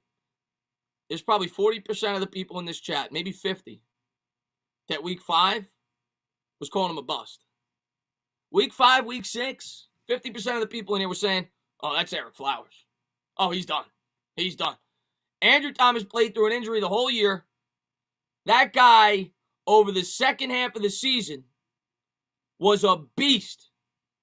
That guy was a beast. He's going to be really good for us. He's going to be a great left tackle for the New York Giants. I got no doubt in my mind. He's going to be a great left tackle for the New York Giants. And I think they knocked it out of the park. I really do. I really do. I am bought in on Andrew Thomas. I think he's going to be a great left tackle for the New York Giants. I'm pumped up to see him progress in year 2. I think they knocked it out of the park. And Dire Giants fan, man, thank you very much. He says, I hear you on the O-line. When are we adding an edge with our rookie and secondary contracts in mind? Yeah, the reason, and I think we're going to add an edge. I look at their defensive philosophy, and maybe I'm wrong. I might be reading this wrong, Dire Giants fan. It's just the way I'm reading it. And I'm all about the edge, okay? I grew up with those great Giants teams that won the Super Bowls, right? Edge, JPP, Michael Strahan, Justin Tuck, OCU Minora. That's how we won. That was the biggest part of our team. Is a different type of defense. This is a 3-4, not a 4-3. I think that they are going to emphasize coverage more than edge rushers.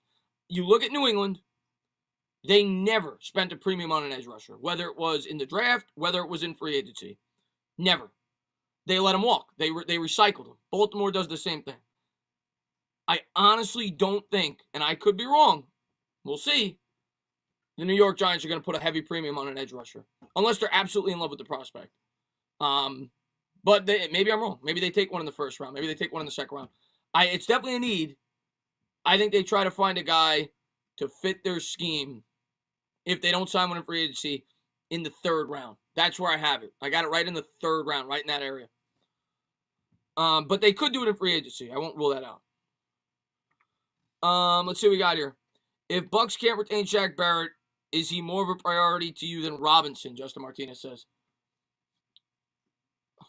I like Shaq Barrett. I think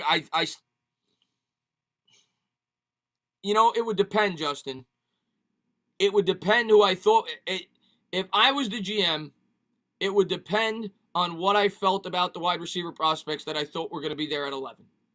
If I really loved Waddle and I thought he was going to be there at 11, I might prioritize Shaq Barrett over Allen Robinson.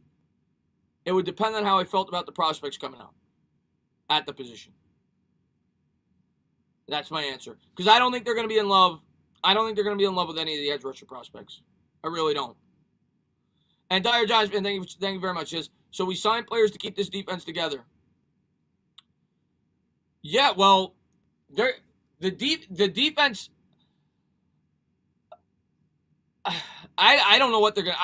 This is why, Dyer, I would love to be able to sign a wide receiver to give me the freedom to go defense in the first round. Then I could take my corner or I could take my edge. But yeah, they're gonna have to probably bring in. Obviously, Patrick Graham staying on was huge. I think we all agree he's a mastermind. He got the most out of this defense, but we still need pieces, and I think you agree with me on that. And I don't want to forget about that. But I don't think they're going to emphasize the defensive free agency this year. I don't think the money's there. I think they're going to have to use the money to keep the players that are free agents right now on the roster. If they could sign Robinson, you might be able to go defense in the first round. I think we're one or two pieces away in the defense. But the offense obviously still needs a lot of help. You know, I know people get frustrated. They're heavy defense people, and they say, you know, you went offense. You took Andrew Thomas. You took Saquon Barkley. You took Daniel Jones. You took Evan Ingram. The last 4 years, offense. The year before that was Eli Apple. I understand it. But right now, I don't think there's a debate. The offense needs more help. We ranked 31st in the league last year. We got to get Daniel Jones a weapon. So it's tough, man. But we're still I think we're two pieces away from having a really good defense. The guy, man, thank you very much, man. We could have a prime loss to Jerry Rice, and I still wouldn't trust Jones to close out games against a team over 500. Shows how much faith I have in Jones. Well, the guy, here's what I'm going to say. If you're right, the Knicks lost. But here's what I'm going to say. If you're right, the guy, he won't be your quarterback after 2021. That's my honest opinion. If he sucks next year, and we do what I think we're going to do, and we get him a weapon, and Barkley's back, he's not going to be a quarterback. He's got one more year to prove it if the Giants do what they're supposed to do. He's got to show some progression. So if you're right, he's not going to be a quarterback in 2022 if he's really bad. I don't think he's going to be, though. I think Daniel Jones is going to be good next year. I really do believe that. I think he's going to be good. I think the Giants are going to get him the pieces he needs. I think he's going to be more familiar with the scheme. And I'm not telling you he's going to be old world, but I think he's going to be good. I think he's going to be a solid quarterback next year. I really do believe that.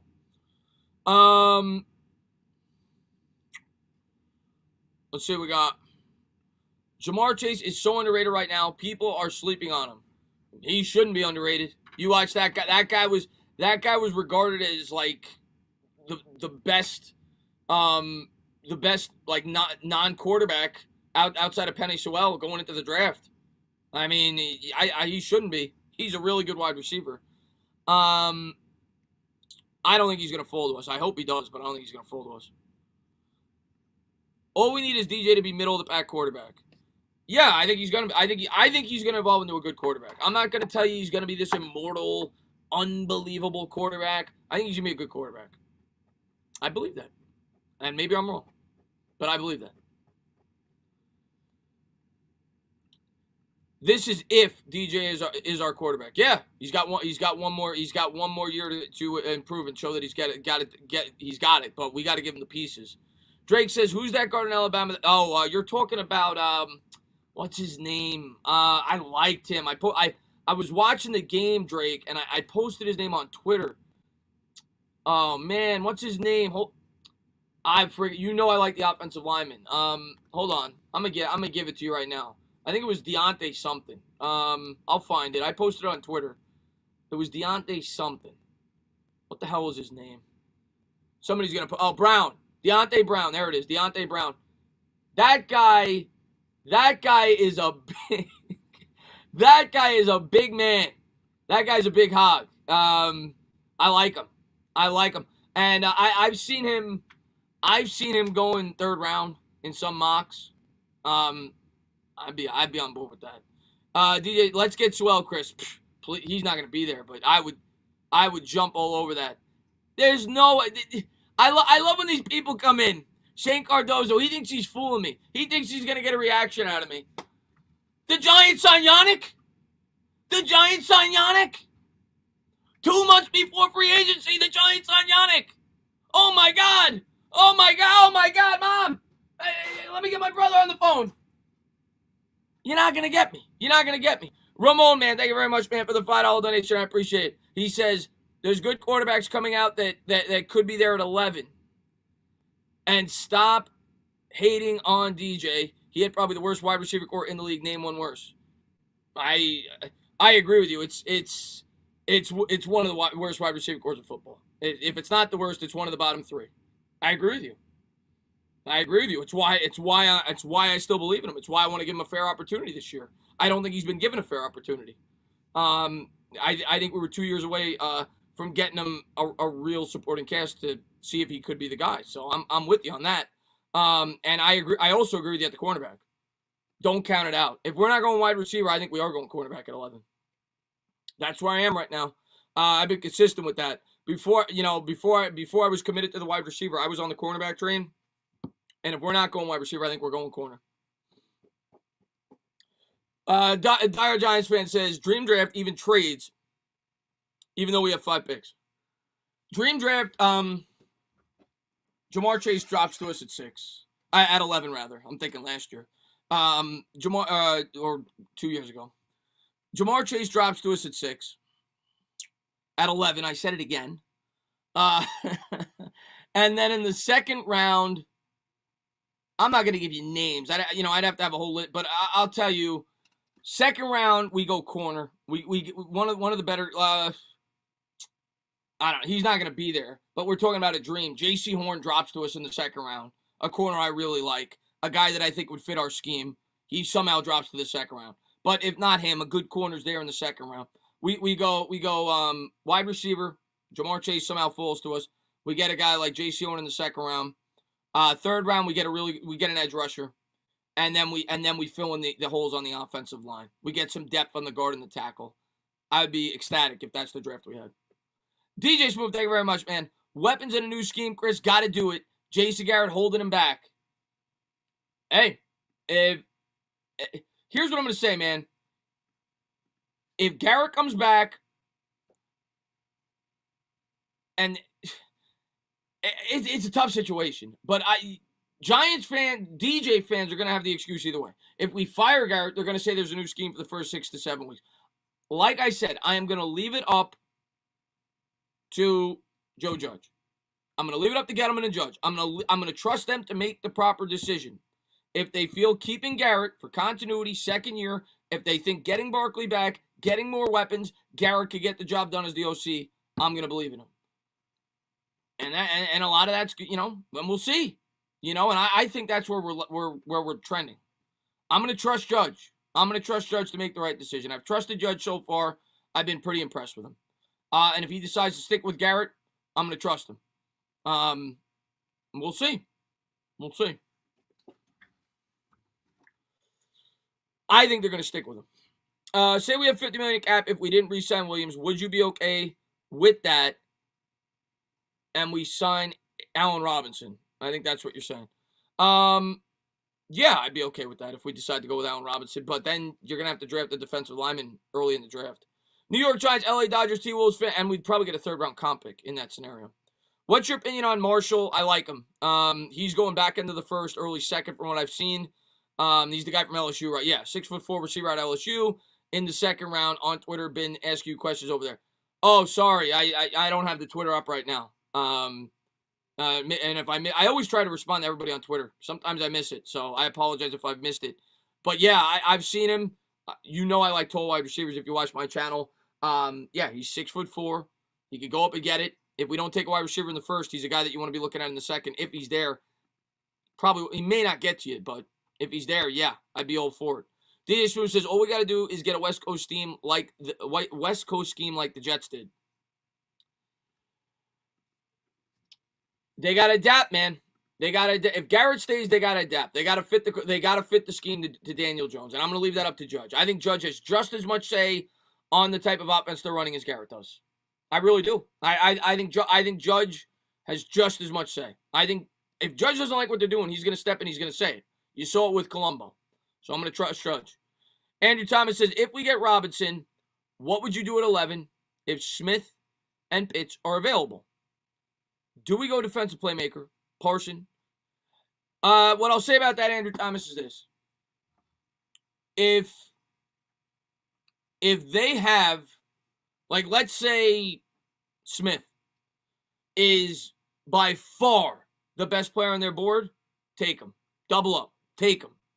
But if there's a guy there that they, say they have Parsons ranked above him or even with him, go defense. If we addressed it with Allen Robinson, like, people act like this.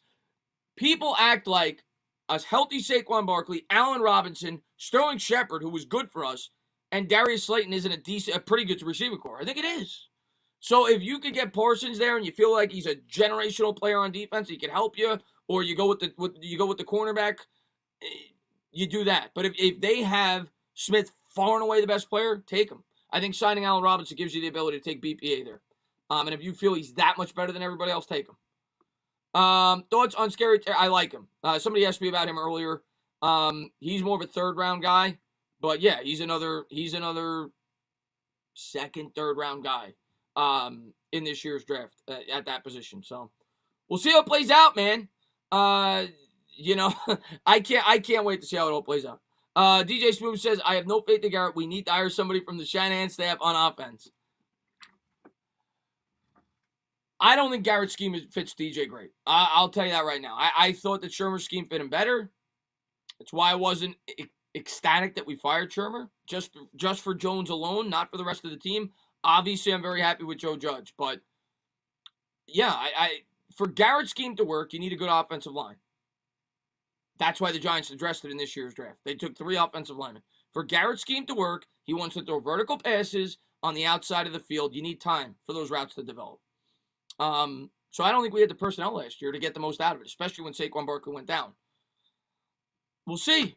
We'll see if they can address the rest of the roster, if Garrett's back, if they can get the most out of it. It's all we can hope for as Giants fans. I don't think Garrett's moving on. If you listen to what Gettleman said, I don't think they're moving on from Garrett. Unless Garrett gets a head coaching job, which is still possible. Whether it be in the pros or college. Love you, Tana. Love you too, Zach, man. Thanks for popping in the stream, man. I want Tana to see how it feels. What do you mean? I don't even know what you mean, Hunter. See how what feels. I hope you're not talking about, like, torture. With the 11th pick of the 2021 NFL draft, the New York Giants select Bobby Boucher. Is that what you wanted me to see how it feels? Let's see what we got here. JD says, opinion on optimizing DJ's skill set by going all in on an RPO offense. He needs to be a run threat for success and can't rely on pocket pass schemes.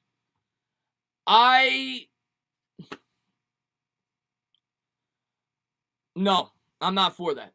I'm not saying that we don't need to utilize his legs maybe a little bit more. I do not think going Lamar Jackson with Daniel Jones is the way to go. He's going to get hurt, and I don't think he's that type of athlete. He's got the speed once he gets going. He's not a runner like Lamar Jackson. He can't do what Lamar Jackson does. He doesn't have that initial burst. No. I still think Daniel Jones could be a good passer, but I do think he needs to have that part to his game. And I think you saw, like Joe Judge said over the last 3 or 4 games when he was clearly hurt from the hamstring injury, that he wasn't the same quarterback. He was limited to some capacity. So I still think that needs to be a part of his repertoire because that is a big weapon of his, but I don't think you go full RPO Lamar Jackson style. I do not like that idea. I think you're just asking for injuries at that point. We've seen him miss 2 games the last 2 games this year, 2 games the year before. So no. I'm gonna say no. And DJ Smooth, man, Mike Shannon offense wouldn't fit us. Is that a question or a statement?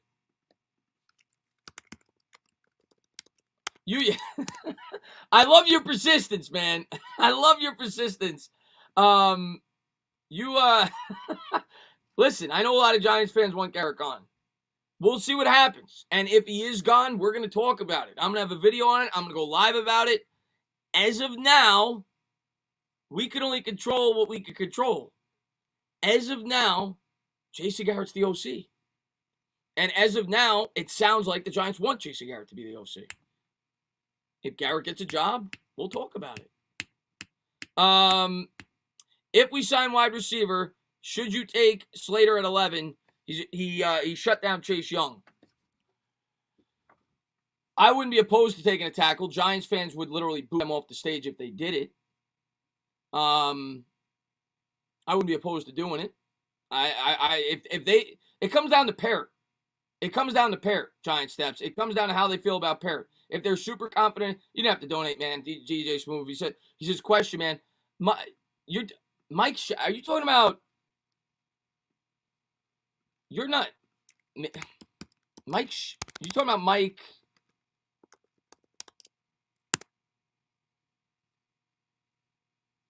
I want to make sure I get this. You're talking about Shanahan?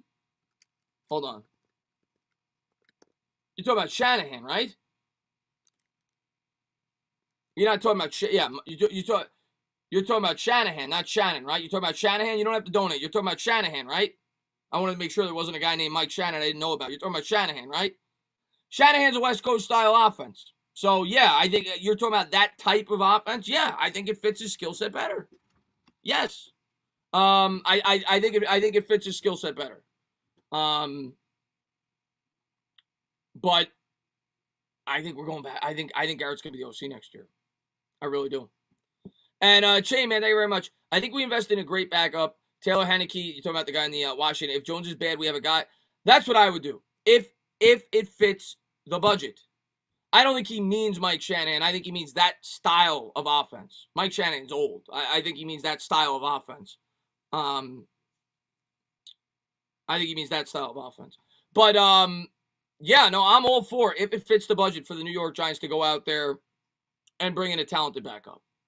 I'm all for it. And, you know, maybe it's Heineke. I don't know his contract status with Washington. I can't imagine they'd let him go. But, yeah, I would like to bring in a better backup going into next year. If he gets hurt, we all know now he has an injury history. He's missed 2 games, like I said, each of the last 2 years. And if he regresses and doesn't improve, you have a guy that could step in midseason. So, I'm with you. Guys, I am going to close it out. I'm going to be live all day tomorrow from like 4 to midnight. We're going to be doing a doubleheader. I'll probably get something to eat in between. We'll call it a doubleheader before it starts. That way I don't got to change the title. I can just leave it running. But I'll be doing both games tomorrow. Not sure about the next day. But you know I got to call the Green Bay Packers game. They're playing the first game, and then the night game's the best game out of the 4. So I'm calling both. I'm looking forward to it. Let me get Dyer Giants fan, man. Thank you so much, man. He says, if we take an OT, I wouldn't be against it. And if we sign a top wide receiver and DJ fails, it only sets up our next guy. Well, that would be my thinking. That would be my thinking, Dyer Giants fan. That would be my thinking. If there is a no doubt tackle there at 11, take him. If that's who you feel is the best player on the board, as long as you sign a wide receiver in free agency. Because like you said, it sets up Jones, it sets up your future quarterback. But I think you need to address the wide receiver either in free agency or in the first round of the draft. Andrew Thomas, man, thank you very much, man. If Surtain and Smith are, unless they are all in on Parrott, which they could be. If Surtain and Smith are available and you are the GM, who are you picking? Smith. I think I would take Smith at this point. I would have said Surtain about 4 weeks ago. At this point, I'm taking Smith. I think wide receivers are our biggest need right now. So I think I'd go with Smith. But we'll see. But guys, you guys have a great night. I can't say thank you enough to everybody. Always have a lot of fun talking with you guys, having some laughs, talking Giants football. Hopefully, if you guys don't tune in the stream tomorrow, you enjoy the playoff football games. There's going to be a lot of good ones. Tomorrow, I think, is the better slate of games. And then we'll see the second day. But I'm looking forward to it. Hopefully, Rodgers gets it done in the first game. And I'll be happy going into the second one. But guys, have a great night. And I'll see some of you tomorrow. As always, if you liked what you watched, please subscribe. Drop a comment. Maybe give me a little thumbs up. Cheers.